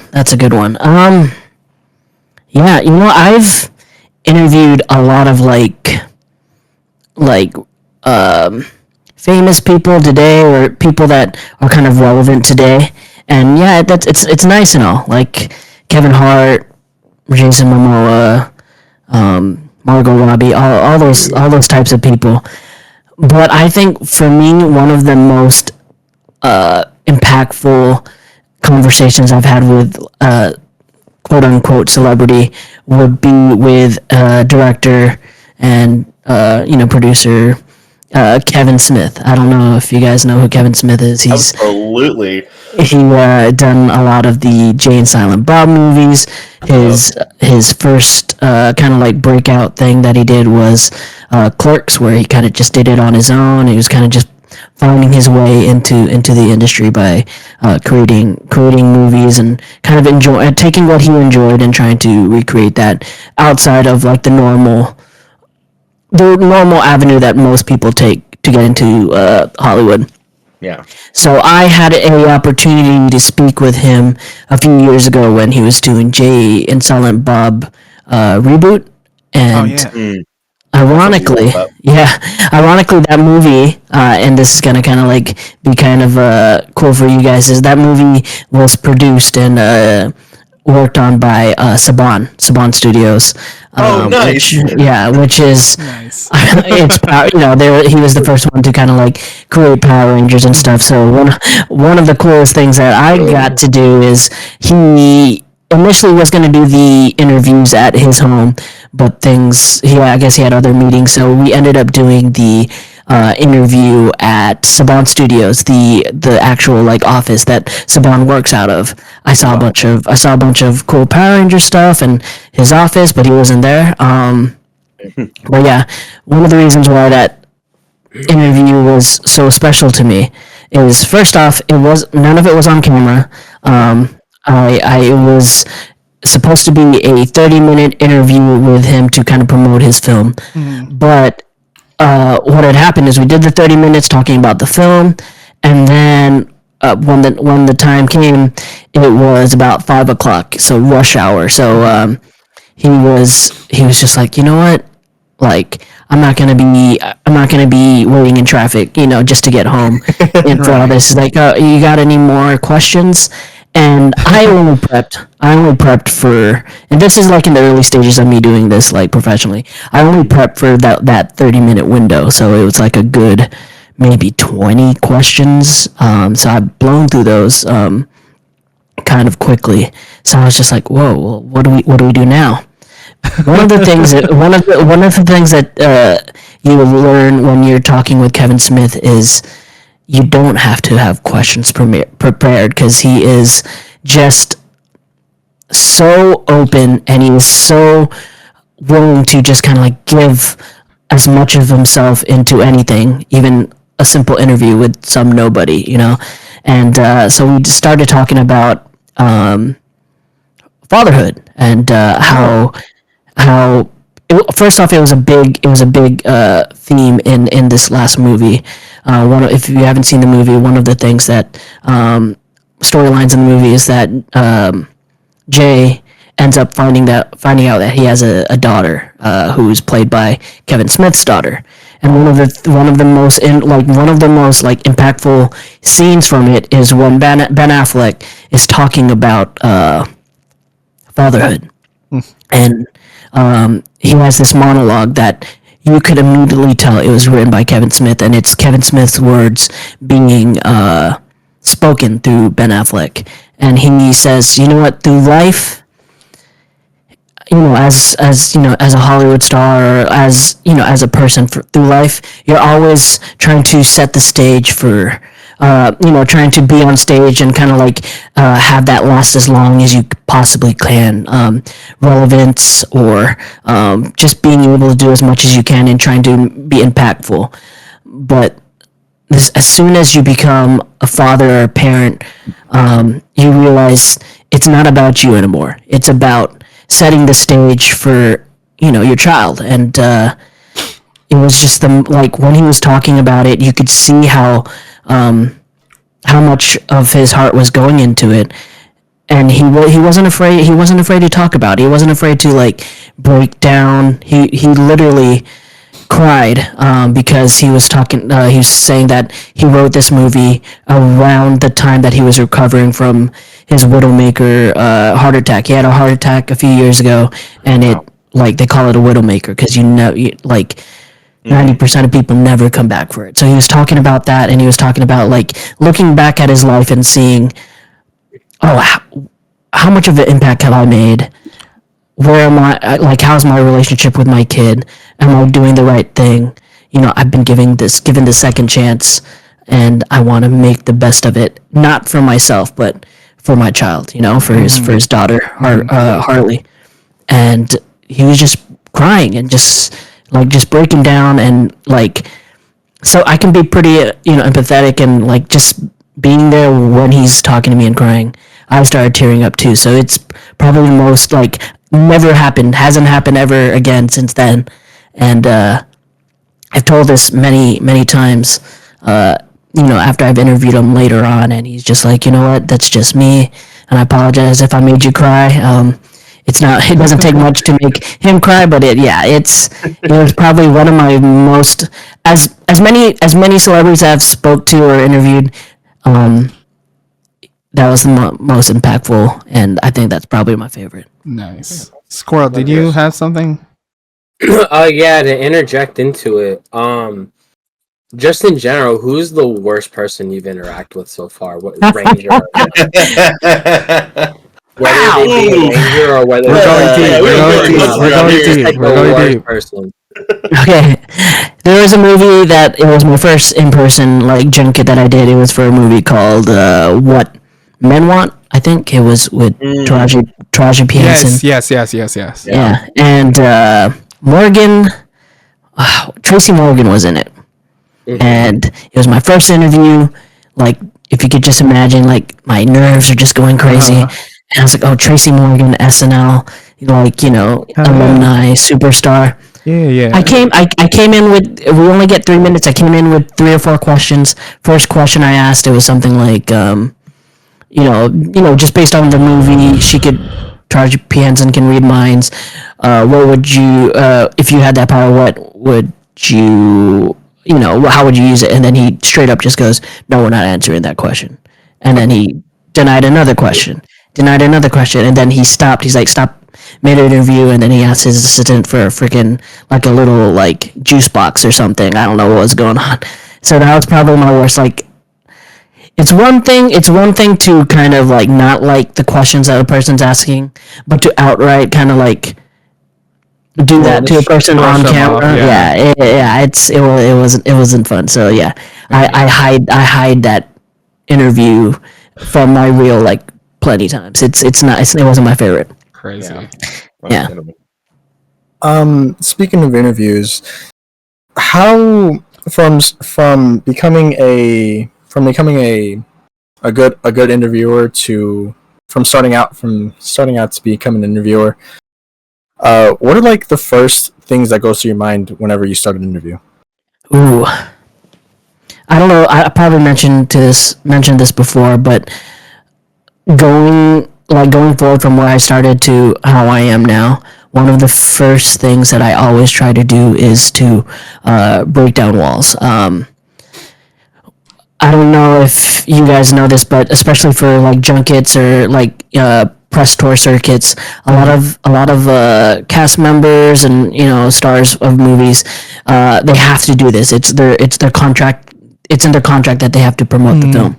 So a lot of times that what you will see in different people's interviews is how standoffish some people are, or how like they're an autopilot when they're answering questions, especially when they get questions that are super cliche or they've been asked before.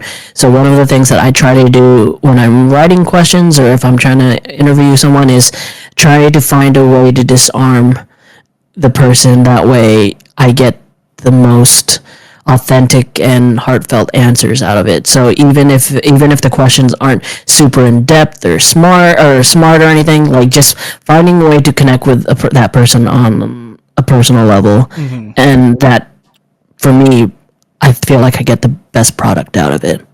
Nice. Okay, so it's my turn now. So, as someone you've mentioned earlier, you cosplay. Yeah. What would you recommend for someone who's just starting to get into that? Honestly, early on, my ideas about cosplay were different, but I think that the one tip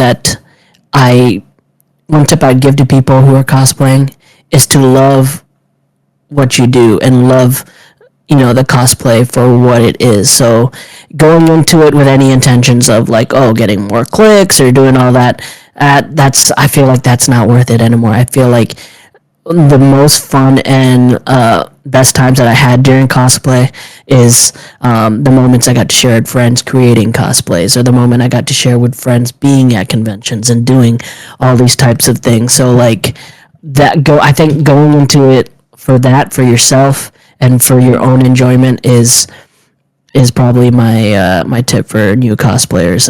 There's a ton of cosplayers out there. If you ever feel like, oh, I can't do this or I can't be this because that person did it better or this one looked better, don't even think about that anymore. Just think about how much fun you're having with friends, how much it enhances the whole experience of conventions. And I think that if you go into it thinking like that, I think that you will keep cosplaying as long as you can. For sure. Thanks. My turn again, right? So, in the Power Ranger series, in the community, a lot of people strongly think and say that the Hasbro era is kind of the worst era currently. Ooh. considering it's consisting of Power Rangers Ninja Steel. I think Megaforce is Hasbro right now. Those are Neo Saban. No, Oh, And is then it Neo Saban? Saban. Hasbro is just Beast like Morphers, Cosmos, Cosmic Dino Fury, Fury, Dino Cosmic Fury. Fury? Yep. Yeah. Where's your standpoint on that? Do you more or less agree? Do you disagree that the Hasbro era is currently the worst era?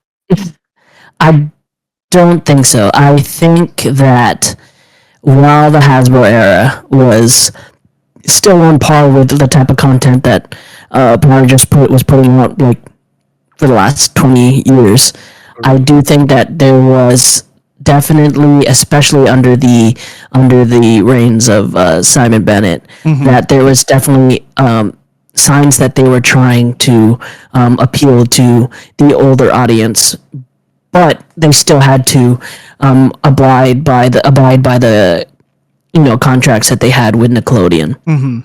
I think that for me personally, I think as far as how many Rangers they had in their time, I think the Neo Saban era was probably the weakest out of all of them. A lot of people want to shit on like the Disney era, but there was definitely a lot of experimentation as far as like storylines, and they were pretty close. They're trying to get as close as they could to the Super Sentai type of vibe, especially with like RPM and stuff. They're still deviating from the original source material, but I think that they tried, and I think that that's what the Hasbro era was trying to do also.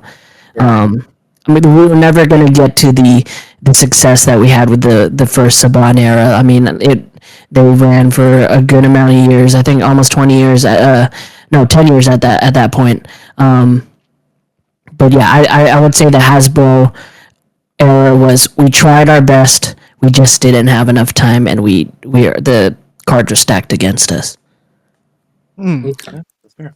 So combining that and like the thing that we're trying to do, what has your experience been from like starting your first interview with like the Power Ranger community, specifically with like Power Rangers or like people behind the scenes or villains, from where it is now? Like, do you see any differences? Do you see like growth or a different vibe to how you approach it? Because like, as you know, we're trying to get to that point as well. In the sense of what the landscape looks like as far as for Power Ranger content creating. Yeah, or just or specifically like interviewing Power Rangers or people that worked on Power Rangers.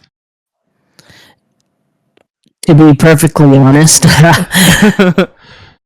so my mentor at the time was Joe Deckelmeyer. You should check him out. He's also part of Screen Rant. Like, I'm not being biased or anything, but he was the best Power Ranger interviewer at the time when we were coming up. Even to this day, if he were to continue doing it, he just his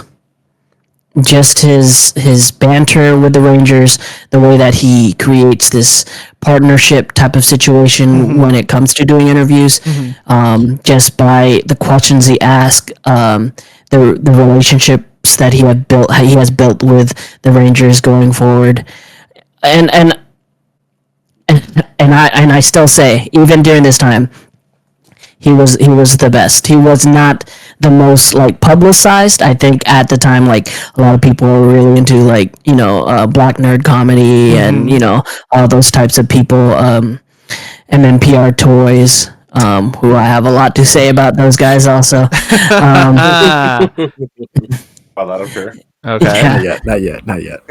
So I think at the time that around this time, you guys don't know it, but there was I think they were called like the Power Force or something. This was a group of people when the content creating for Power Rangers, which was around the Disney end of the Disney era, kind of back to Saban era.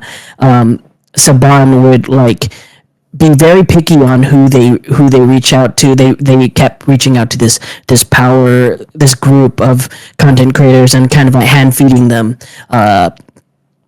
content. So they had it all. They got all the Bandai toys. They got all this, like, they were being spoon fed all of this content, and people were just eating it up, thinking, "Oh yeah, they're so great, they're so great." But in my eyes, what Joe had done with the early hashtag show was like kind of like break those barriers, and I think that we haven't seen that ever, seen that replicated ever again since. So that was one of the reasons why I was so like inspired to work with him and do this type of stuff. So during that era too, like, not a lot of Power Rangers are doing conventions. I think he had said this before, and it is very truthful. JDF was one of the only ones that was actually actively doing it and booking themselves for shows, for Comic Cons, and doing it. It wasn't until way later, probably after 2016 and 2017, when the other Rangers were really like, "Oh, you know what? He's actually making some money off of it. Let me do it too." So that's when it really started picking up. So around the time when they were jumping into the scene, we were jumping into the scene, Right. and we were able to like reach out to them, and kind of like do kind of like a symbiotic situation where, like, yeah, we'll promote your stuff, we'll promote, well, if you just give us this interview, we'll work together and we'll make this work. And it was like a symbiotic thing. So a lot of our old interviews, we would work together and we would do them, and they would be so willing to do it. Nowadays, because the Ranger Con circuit is so saturated and everything's going on, for them right now it's all about appearances and money talks. So right. sometimes it's a little bit harder to set aside time to do interviews when really they know either they're not getting paid for it, or they don't see anything coming from it. So it's a little bit harder now. I think that we had a little bit of a push because it was so the land was so barren, but now it's super saturated. So many creators. Social media has changed in so many ways, like through live streaming, through different platforms, TikTok, Twitch, all that. We didn't. Twitch was kind of a thing, not really a thing. But the only thing we had was Facebook and YouTube and Twitter at the time. There's Periscope. Like, there's like very, very, very limited as far as things are going. Like Instagram Reels wasn't a thing. YouTube Reels wasn't a thing. Right.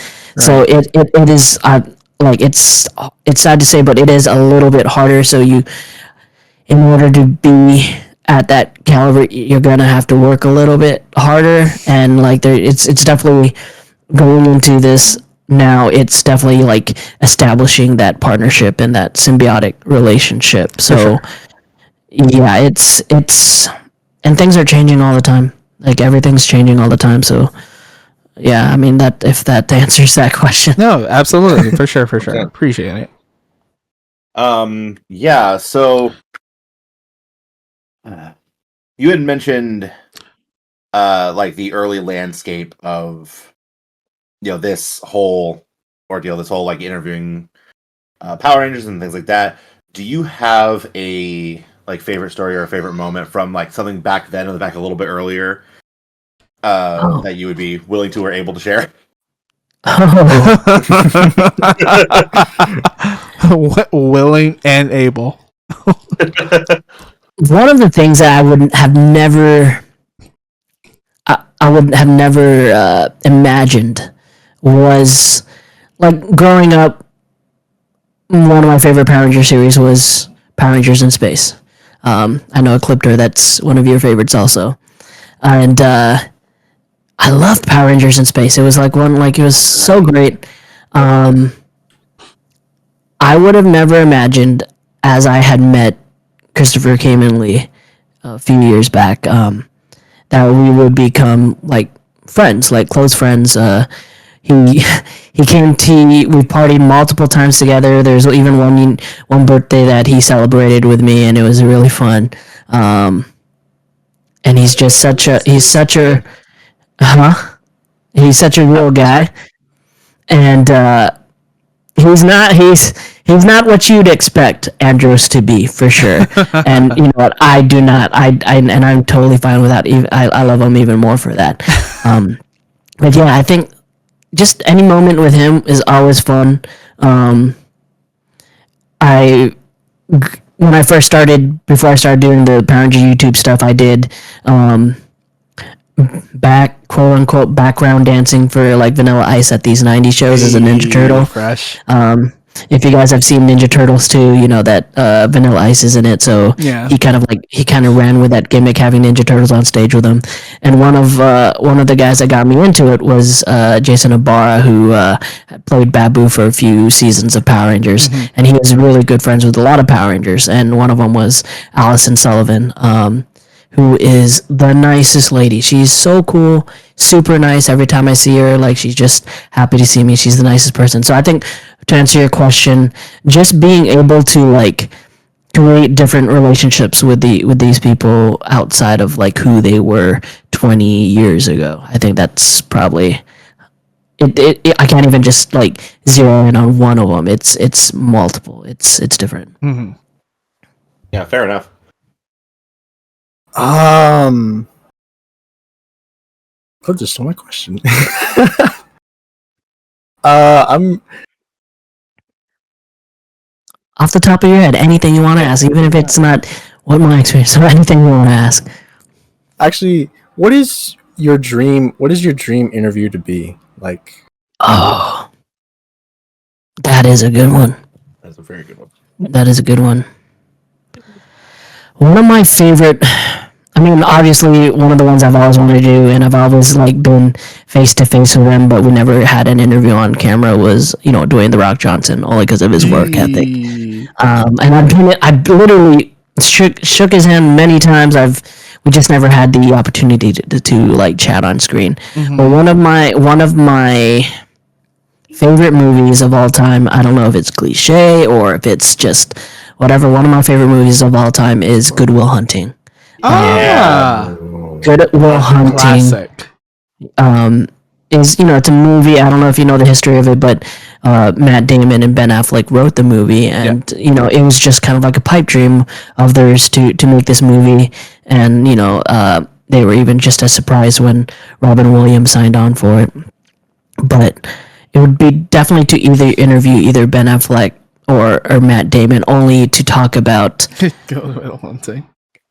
like, you know, their path and how they got to where they are. I mean, Ben Affleck is an amazing director. Outside of he may not be the top caliber actor that, you know, people think he should be, but he is an amazing director, amazing producer. Honestly, I'm really bummed out that DC never gave him that opportunity to direct his own Batman film. And Matt Damon just in himself is an amazing person, outside of his acting career, as much of a philanthropist as he is. I would just love to talk to them about that. So like, if that opportunity ever happened to even talk about Good Will Hunting, especially because for me, Good Will Hunting holds a special place in my heart, only because I've been that slacker. I've been that like that person that has so much potential that I never really wanted to do anything with it, and I just kind of like always, you know, didn't aim for what I really truly was capable of. So there's this one scene with him and Ben Affleck talking about where like Ben Affleck saying, "You know what? I come here. One of my favorite moments every day is coming here to pick you up," and that split second between me knocking on the door, I'm paraphrasing, me knocking on the door, and you coming to the door, that split second where there's a possibility that you don't come to the door, and that you actually went out there and you know, did your thing. That's like the happiest moment of his life, and is pretty much just telling his friend, don't sell yourself short, don't think that, you know, your ceiling is set.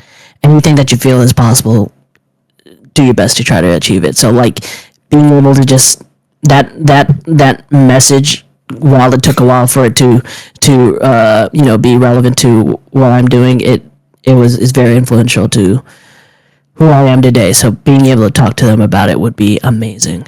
Nice. Excellent. Artemis. Okay. Oh shoot, I had it and now it's gone. It's all good. Whatever you can come up with.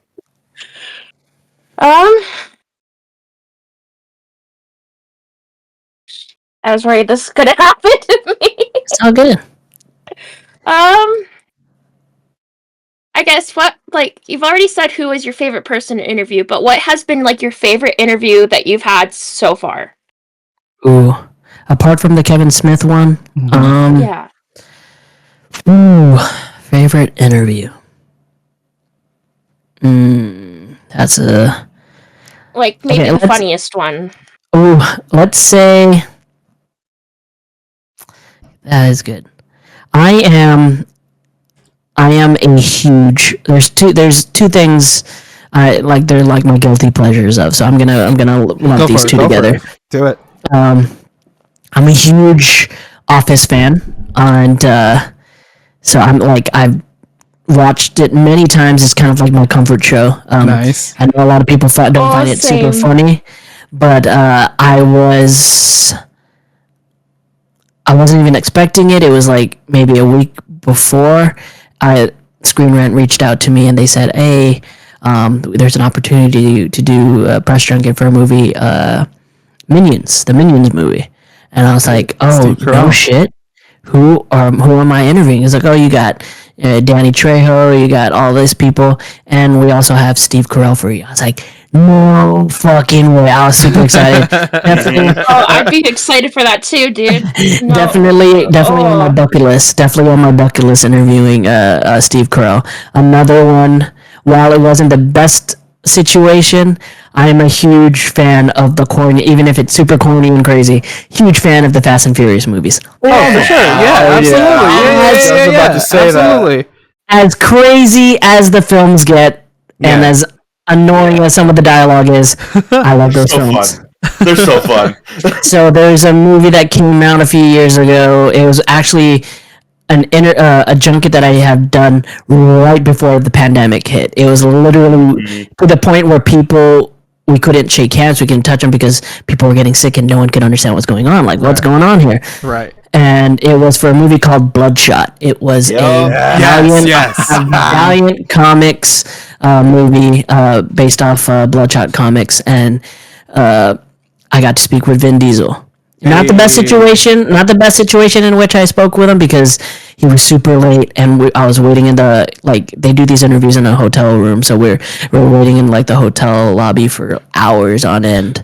But just being able to speak to him about it and just, be in the same room as the guy that created the family, it's pretty awesome.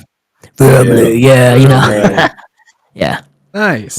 So to pull away from the circle interview and into a more forum, you talked about first of all, how honest do you want to get? As far as Like the community, or as far as myself? Your opinions on your experience. Oh, Say. You know what? I feel like at this point as long as I'm not offending anybody that I've worked with or anything like that. I think yeah. Let's see how.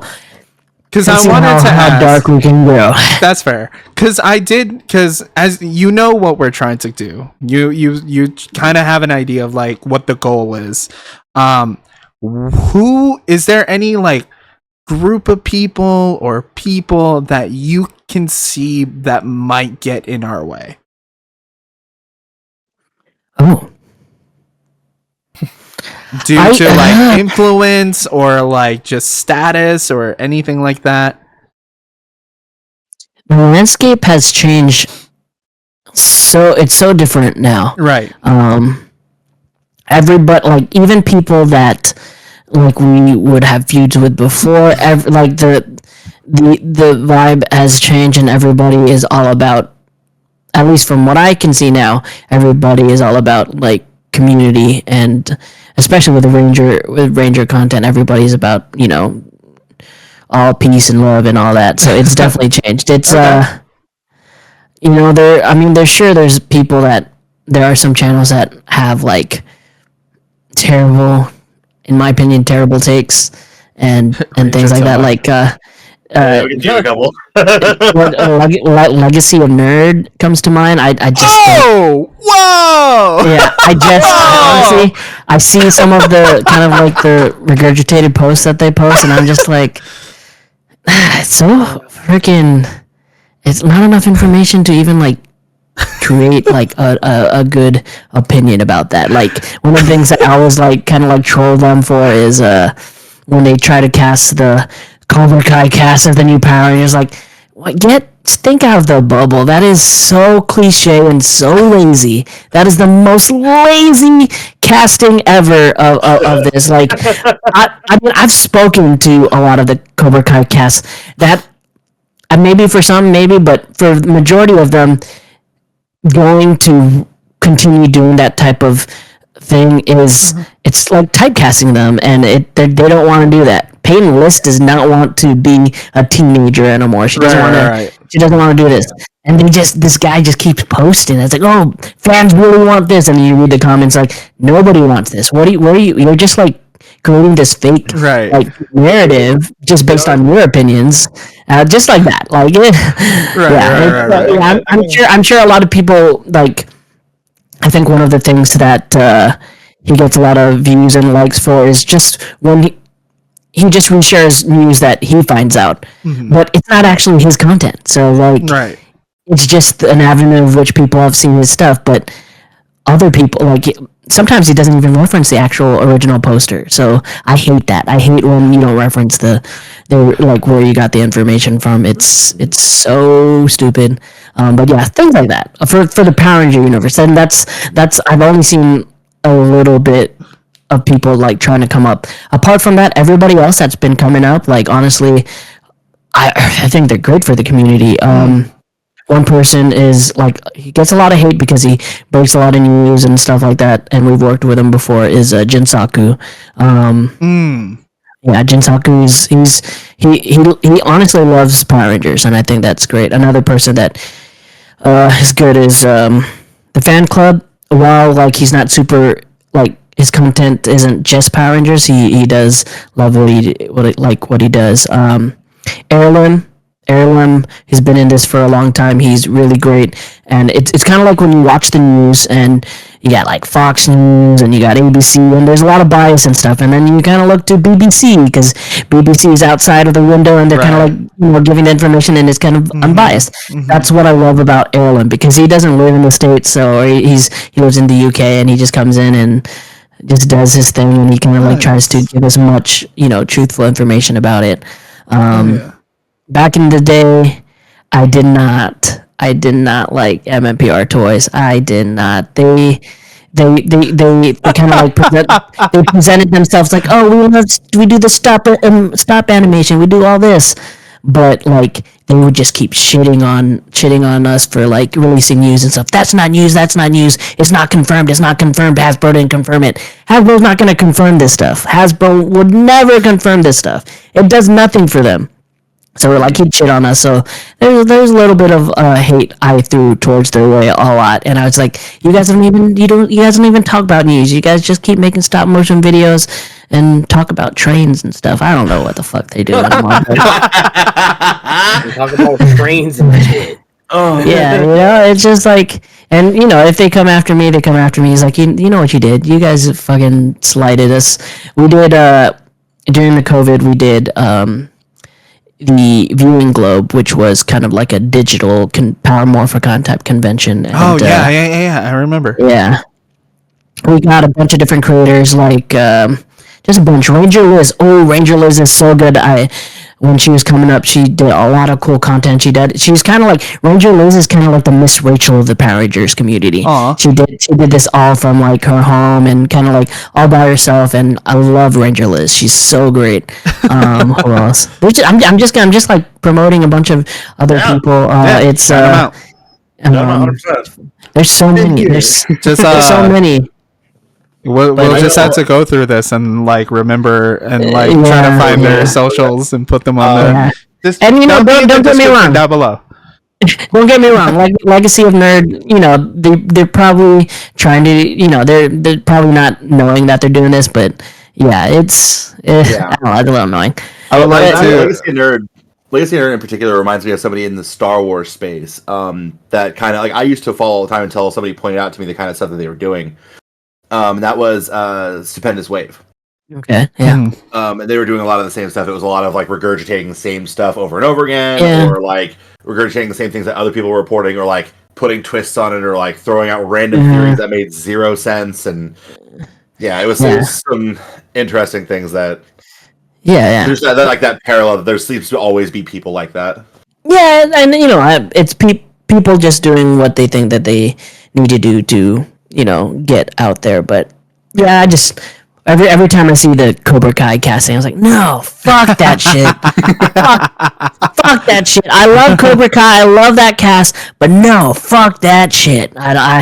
I'm not having it's so interesting that I've mentioned that at one point that I thought it would be a good idea, but like I understand where you're coming from. They don't want to get typecast, and I'm not gonna like pigeonhole them into like that's where they have to go. I was like I could see them doing that. It would be fun. It's so interesting that you bring up Legacy Nerd because I want to shout out Ethan Trace because I don't know if he's like officially part of Legacy of Nerd, but I did see that he's been like very active in like a lot of their content. So shout outs to both of them. I threw shade. I didn't mean to throw like major shade. No. It's fine. It's like these are honest opinions. This has nothing to do about the people themselves. This is just in the scope of like what we're trying to do. Open forum if anyone has any questions or comments that they want to bring up. Back to since we're gonna talk about serious takes, for sure. What is your biggest and most controversial Power Rangers hot take? Oof. Oh, I know I had mentioned one before, but let me think of another good one that I always have. Whoa, that's good. That's good.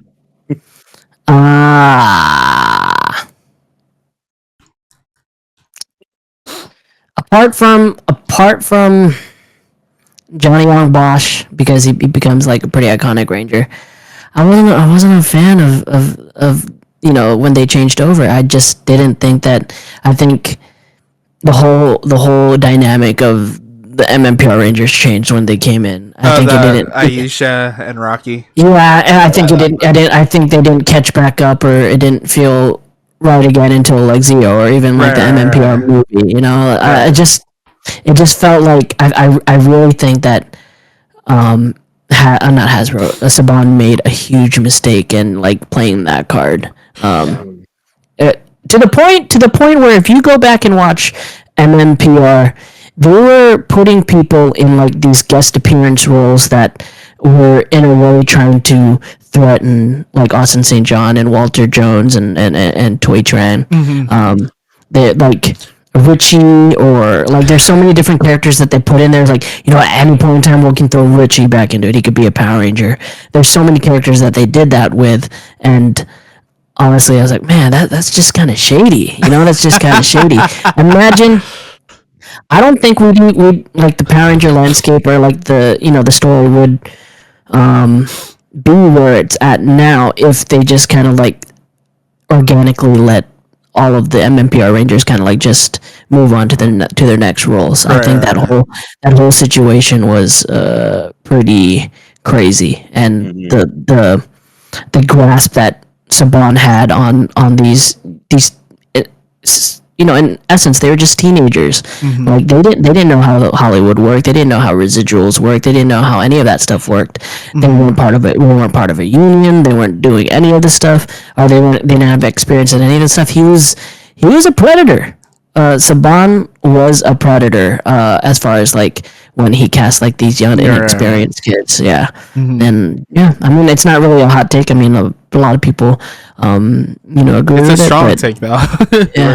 Very strong take.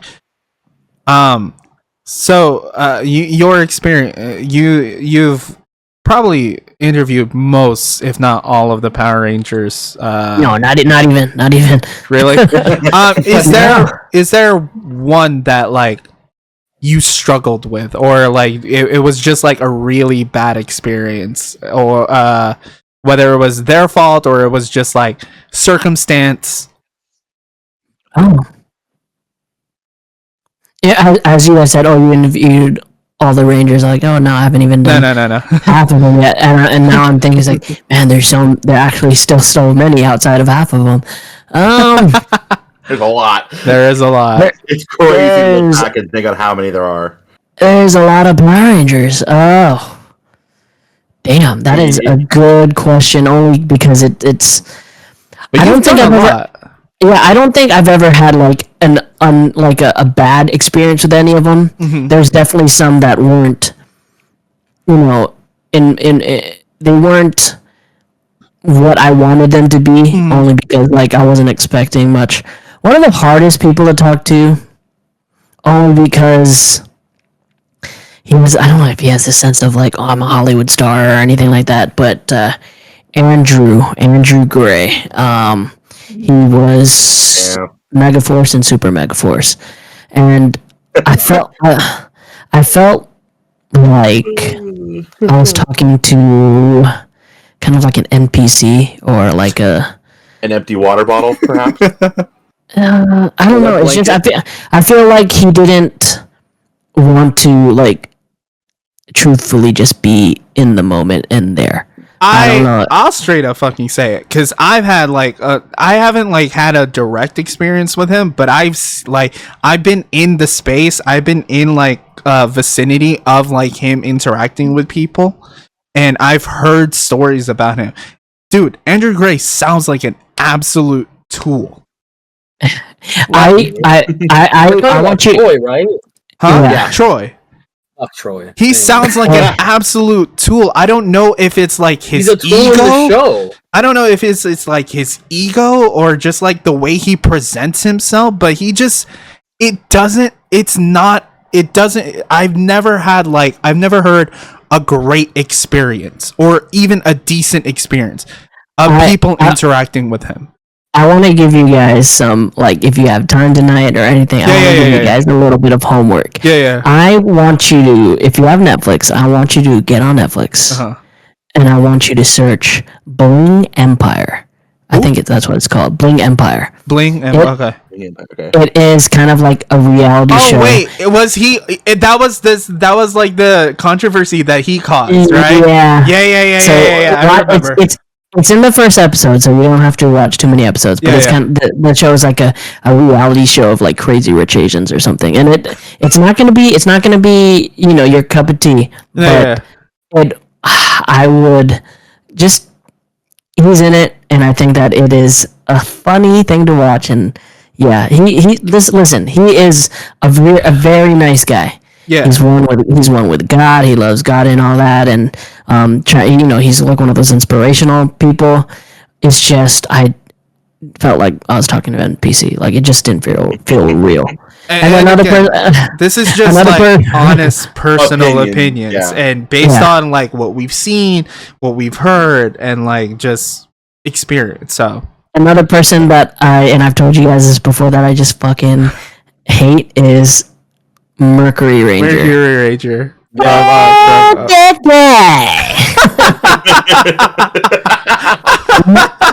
audacity to have that type of that type of energy when you've come from one of the worst Power Ranger seasons ever. It's just crazy. Dumbfounded by how crazy it is. Crazy. Oh my god! That leads me into a really good question for you, actually. If you could rank your top 10 seasons of Power Rangers, what would Jesus Christ! We'll do like 5. Let's do 5. Let's do 5. We'll do 5. Off Jesus! Off the top of your head. Okay. So number 5 would be Power Rangers Time Force. Only because it's so much fun. They did a lot of cool, off the cuff type of episodes. So number 5 would be Time Force. Give me a second. Let me just get a picture of all the helmets of the 20 years. I don't want to do this. No, you go. Okay, so you're not obviously beholden to this, obviously. Yeah, obviously, I'm gonna skip to number 1. Number 1, I would say, is Lost Galaxy. Number 2 is Zeo. You know, Number solid. 3. Number 2 is 0. Number 3 would be original MMPR, and then Nice. number 4 would be. I think number 4 would have to go to as weird as it is, especially since it's pretty new. I would say it would be like the Dino Fury / Cosmic Fury cast, show. Because it seemed like they had a lot of fun with it. Yeah, I can agree with you. Like, there are some issues with that show for sure. I think from a personal standpoint, it might just be because I had my oldest watching it on repeat forever. So, hi guys, if you're seeing this, thank you for that trauma. But no, for sure. Like, I genuinely agree. I think they get a bad rap. Mm-hmm. And I've said it before here in this server with these guys. I don't think it was a bad show. I think they just kind of got handed something they couldn't really deal with. There's the hip thing for Hunter in Cosmic Fury that everyone points out that I laugh. Bust the move. She does this like dance, like she can't do the thing without the pee-pee dance, dude. Yeah, every time she goes to like hit the communicator thing to bring her morpher out, she like cocks her hip to the side. It's the funniest thing, and when you realize it's happening, I need to watch it. I need to watch it. Yeah. And also because the cast is so nice. At one point, like I think it was at one of the parties you were at, Dev. We had the karaoke party. Tessa was just dancing with Joe's like stepdaughter and just like giving her the best experience of her life. And I think that the joy that they had on that show, especially also the Beast Morphers cast, is great. The joy that they had on that show translated well on when they're on screen. So I think that that situation is great. I also want to clarify our opinions on the show. Do not have anything against the people. Do not have anything against the actors. That is a completely except for Mercury Ranger. Because me personally, did not enjoy Megaforce. Did not enjoy Super Megaforce. But I love Sierra Hanna. She is a joy to talk to and like interact to. So that's I actually had another question for him. If you guys we have time, do you have any thoughts concerning the like the auction of all like the Power Rangers props and stuff like that Hasbro's done recently, in like last year or so?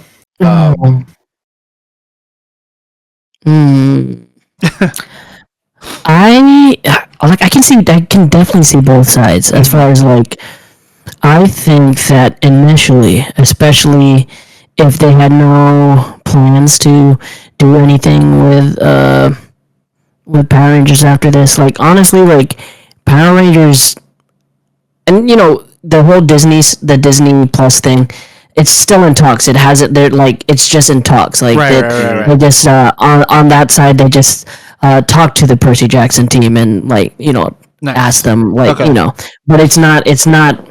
I hate saying that it's not confirmed yet. It's not set in stone because there's definitely still a lot of things going on. So when after Cosmic Fury ended and the Power Rangers live action pretty much ended, because let's be real, like the toys weren't making the sales.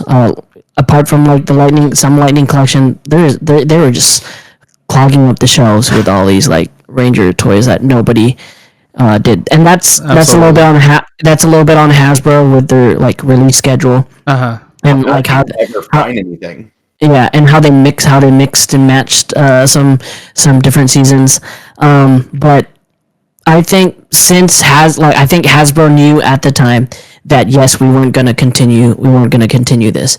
I think after every airing of their respective seasons, they should have gave their cast members their suits and helmets and stuff. They should have. Honestly. Honestly. Yeah. I mean, what are you gonna do with it? You're gonna let it just kind of like rot in a storage unit, to the point where with Beast Morphers, and we've talked with Simon Bennett about this.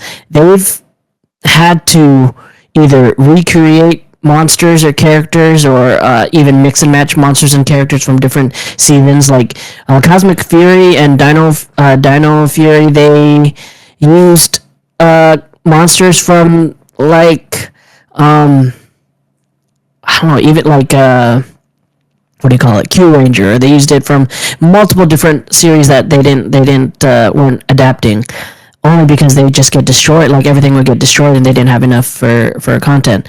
So why leave all that stuff in storage units for them to rot and do that when you could easily give it to the Rangers, or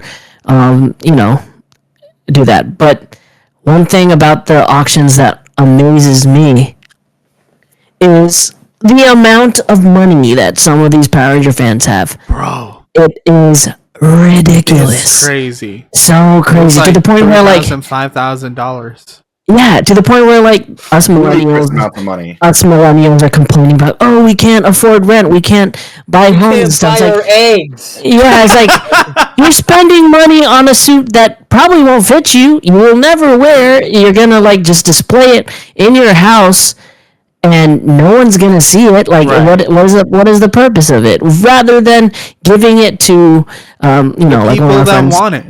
Yeah, one of my friends that really wanted it too was like Brennan. Brennan really wanted the suit. He wanted everything only because outside of conventions, he does a lot of like fan things. Like he Yeah, like it would have his been so YouTube, great for yeah. him. So cool. And like that was my biggest thing when the whole thing came up was like Yeah. like from what everything I was hearing, everything I was reading from Hunter Dano's Twitter and some of the other Twitter pages that I follow from them, it was almost as if like they weren't even asked if they No, they wanted weren't. to. None of them want. At no point in time. Like They wasn't even just given, didn't like, want hey, it. give us actually like do you want it? Do you want to buy it from us? Like that kind of thing, or like a hey, do you Mhm. want it? It's yours anyway, kind of thing. It was just a hey, we're just gonna throw all this in auction. Yep. Now one thing that I didn't agree with, and it's nothing on Scott or anything, but I didn't agree with like the post of like, oh, nobody bid on it, so this person can buy it. I didn't really understand that. I was like, free will is a thing, so I think that allowing people to do whatever they want, I mean saying that after I'm saying why you spending your money on Power Ranger suits when you could be spending it on like houses or groceries or whatever. No, because at the So end of the day, it is contradicts a also little their bit. choice. Yeah. It's Yeah, also it's like, also their choice. yeah, it's their choice on like what they spend on, but you're also saying that you chose to spend your money on this. You can't complain that you don't have money on anything else. Yep, you can't. You Yeah. cannot complain. Roman, Squirrel, anything? To stray away from the controversy of the auction house, I'm actually very curious about the infamous story that you know. What were your favorite games to play on the PSP? Oh, this guy. Just the games. We're not gonna get We're not gonna get into it. You. A You're on a Marvel. list now, Roman. You're on the list. Marvel Ultimate Alliance. That was a fun game. There was also a X-Men version of that game. Let me see what it was called, but I used to play it. Which one? It was an X-Men game. It was called Rise of Apocalypse, X-Men Legends. Yes. That was a good one. PSP. There's a Tony Hawk that came out during that time. I played that a lot. Damn, there's a lot of fun games on the PSP. What was your Jack and favorite? Daxter. Jack and Daxter and Daxter are my favorite, honestly. I've Okay. never played Jack and Daxter, so don't hate me for it. Well, I know Squirrel and I were waiting to hear one game in particular that came out on the PSP. That would be Kingdom Hearts. Yeah, Birth by Sleep. Oh yeah, I never played that. Oh, Yay, not alone. Oh no. I am so sorry. I've never played that. Not alone. Let's go. I mean, like- you. At least, at the very least, we can get that. We can still. I have a catch up. library if you want some. I got like a library of PSP games if you want them. If you want me to make I them. don't think he has the PSP. Star Wars Battlefront, definitely Star Wars Battlefront. I played a lot. Yes. I played. Listen, I was not a great game. Like I have some bad taste in games. I would play a lot of like movie based games. Like around that time, Transformers came out, the first one, the Michael Bay one. I bought that. I did buy that game and I played it, and it was something else. I don't know. Yeah. It was definitely a thing. I think there was a GTA that came out. I think it was like Vice City or something. They did like a port to it. Some sports games. Yeah. Cool. Yeah. That is awesome. So we're I'll get you, closing. Raymond. I'll get you. You're on the list. All right, so we're closing out on a little bit of time. Last question. Real simple and easy. Are you gonna be at PMC? Are you if so, are you doing anything? Are you gonna be part of a group? Or are you just gonna join us? You're gonna back us up. That is, definitely, especially for someone that hasn't been to PMC, it's definitely like a milestone to do. I've been to so many of them that it's not like this last PMC. I had no idea I was gonna go personally. I was just like, there wasn't a lot going on this weekend. Let me see. So I probably that day, probably a week before, I reached out to the PMC team, and I was just like, hey, I know I probably missed the press application thing. Can we do something? And they're like, yeah, fine, we'll work out something. They took a while, but yeah, we'll work out something. But then a few different people reached out to me to moderate panels and do some stuff, so I was able to get tickets through there. So like, I probably won't. I'm gonna say 75% chance yes, only because I kind of want to get back into it. But I want to, I want Joe to come back. So I wanna. I'm working with him to figure out a plan and do stuff. One of the best Comic Cons, PMCs that we did was 2018, only because we were fully integrated into it. We had the Megazord cockpit photo opportunity. We had the Angel Gold prom. We were selling these really cool Power Ranger crossover shirts. We were like full on, like at the time everybody was full on going to it. I want that energy again. So yeah, I mean, definitely I still, while I'm not 100% back with Illume Nerdy, I still provide a lot of their Power Ranger content for them. So yeah, maybe definitely I'll dabble with Illuminati. Maybe I'll help you guys out a little bit, here and there. But yeah, I do want to go. It's just not on my radar yet, only because we have WinterCons this weekend. We have Comic-Con in July. Right.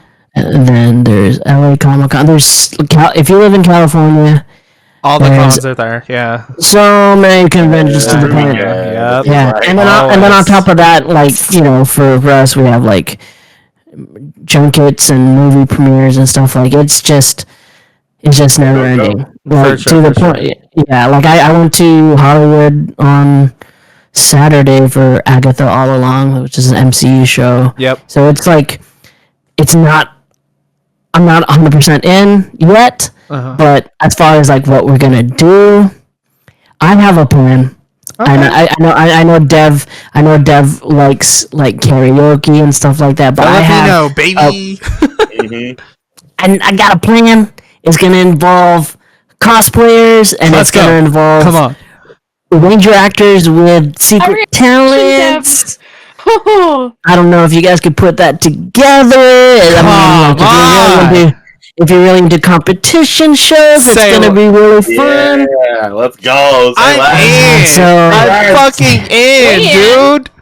So it's gonna be an experience if I can get Scott on board with it. Absolutely. I don't know if you know, but last Power Morphicon there was a lot of drama, a ton of drama. There's so much drama. Yes, it was crazy. With some people that worked for Power Morphicon, and like just the organization wise, like it probably from your guys' eyes it didn't seem like anything was wrong, but something went down. I don't even quite know. I heard there were like things specifically with Toku Spirits, because they partnered and they gave him this little area, and they kind of just like let him have it, but for whatever reason, that how they did things weren't like co-aligning with how they wanted to do things. Yeah. So like I know about that, and then there was like small little chatters here and there, but it didn't really affect the I'm sure we weekend. can talk about it later. Yeah. Yeah, I'm hoping that, come like January or even the end of this year, there's going to be some meetings and conversations with the Power Morphicon team Cool. as far as how they want to do things. That's fair. But yeah, I'm definitely just to help you guys out or help some of the other people that I know in the community out, kind of get what they need out of it. Is definitely an experience. It's just I don't know what that month is gonna look like next year. Okay. I mean, I like- just wanted to know if you were going to even attend. Yeah, peeling back the curtain a little bit. I may be doing something pretty important in my life, and I don't know if time-wise, if a special occasion is gonna happen around that time. So I don't know. Oh, We'll have to see. Yeah. Are we invited? Are we invited? This guest list is gonna be very limited, only because there's Yeah. I don't know if So it's we're gonna happen invited. around that time. We'll see. So we're invited. Good. Anyway. Like regardless, everyone's showing up. Well. Anyways, But yeah, so we are actually, so that is going to be our Stardust feature. We are going to take one final small quick break, but we will see him again, probably a little bit closer to PMC, especially once they start like announcing the guests. We'll start like rolling some ideas together to see what we can do for PMC. But ladies and gentlemen, give it up for Jezzer. Yay! You guys did amazing, Thank and I'm gonna get you. any collateral or any dare that I am planning on taking on PMC, I fully deserve it. And as Thank you guys. we jump into this break, I also want to thank Avionics for subscribing. We really appreciate your support. We can't wait to see you during the Pokemon Nexo League, which, speaking of, that's the next thing. We'll be right back. Yep. I gotta go.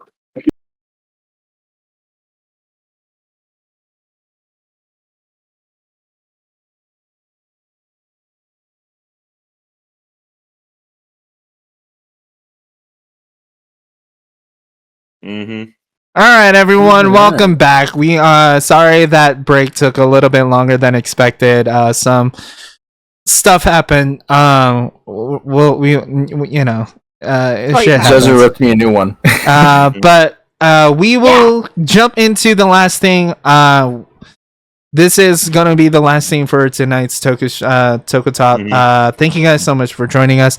It is time now for Game 2 of the Pokemon Nexo League Championship between the Squirrel Sparking Thunders and Ecliptors Seattle Star Raptors. Want the challenge.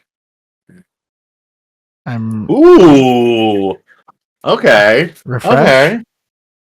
Okay. Is it two H's? What is it? What am I He missing? pitches the squirrel cakes. God damn it. Yeah. No underscore, right? No. Okay. And here we are, ladies and gentlemen. We are back. Actually, let's flip it over. There we go. And we are on the way with Cloudsire and Glamora opening the battle. Glamora sets Stealth Rock. Both players set Stealth Rock, and Glamora follows it up with Mudshot. Cloudsire opens with Earthquake.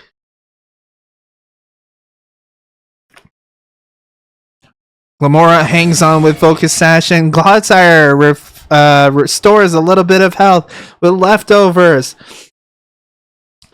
Giratina takes Cloudsire's place, and Glamora hits it with Mudshot. Does not affect Giratina. Draco, Meteor, and Glamora is down. And in comes Gengar. Oh, Mega Evolution!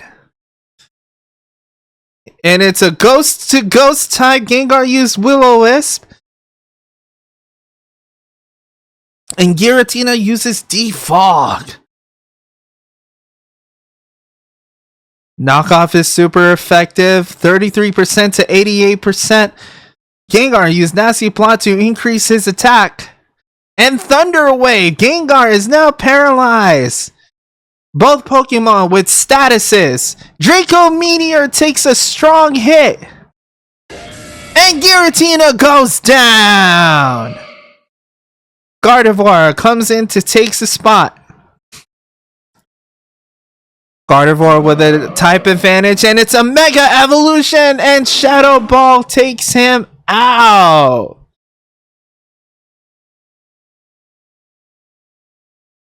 Squirrel Cakes with 4 Pokemon, and he comes out with his legendary Calyrex Shadow Rider.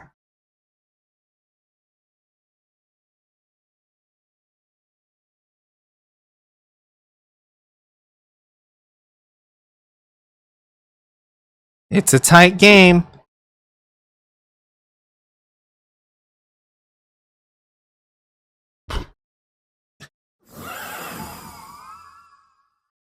Oh, and the Terrastalize. Calyrex goes Astral Barrage and Gardevoir goes down.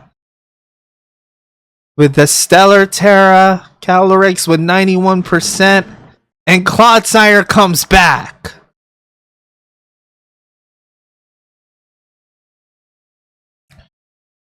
Both players down 2 Pokemon. This is going to be an interesting battle, I say, Dev.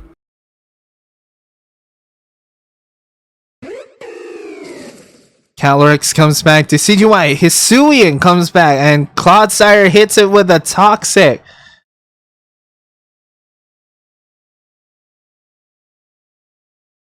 Sword Dance increases the attack 83%. Clodsire staying on strong.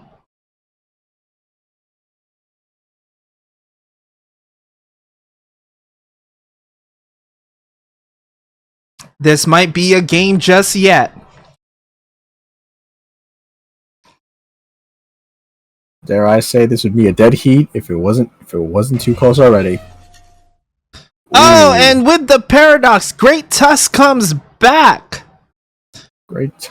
Photosynthesis boost is activated. Attack is high in Clodsire with Earthquake, and it doesn't do much. And then Great Tusk is again poisoned with Toxic. That bulk up is a setup for something strong. Attack rose and defense rose. Great Tusk takes down Clodsire with Earthquake. And in comes Meowscarada. Final evolution of the grass type Pokemon Sprigatito. It's a grass psychic. Grass Dark. Or I'm pretty sure it's psychic. Oh. Oh, with Protean too. So now now his type has changed into Ice. Great Tusk, you bulk up. Meowscarada with a speed boost. Oh!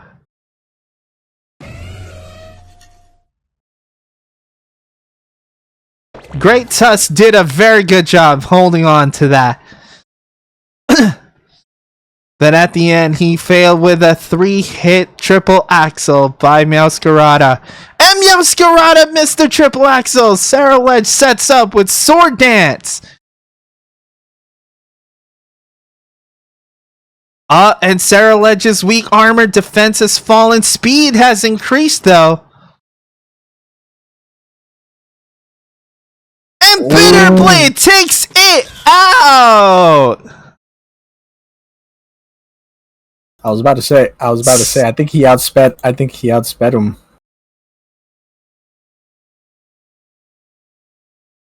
Sarah Ledge not only taking the kill, but also increasing his life with Bitter Blade. And in comes King's Gambit.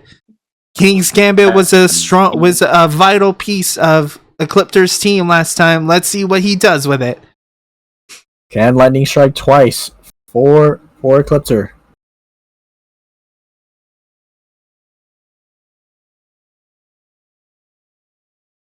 Both opponents thinking very hard, trying to figure out each other's moves. Either that or Ecliptor has frozen. There Most we likely. go. And King's Gambit hits it with a sucker punch. There we And go. Sarah Ledge has fallen. And now it's 2-2. Decidueye comes back still poisoned from that toxic. And in comes Sword Dance, increasing type, and he goes down.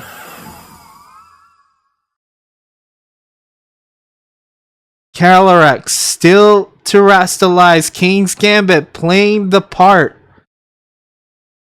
that he was meant to play. And King Gambit goes down. And Ecliptor goes down. Saralex goes down. Ecliptor wins 2-0. But we still have Plenty more to go. We have plenty more to go. So as it stands, it's 2-2. Ecliptor with the lead. It is still it's still best of 7. So we still have a lot ahead of us. But that will be the end of Toku Talk today. Thank you guys so much for joining us on the stream. Hope you guys have a wonderful day. We will see you guys next Monday at 9 p.m. Eastern Standard Time for Session 9 of Power Rangers Metallic Swarm.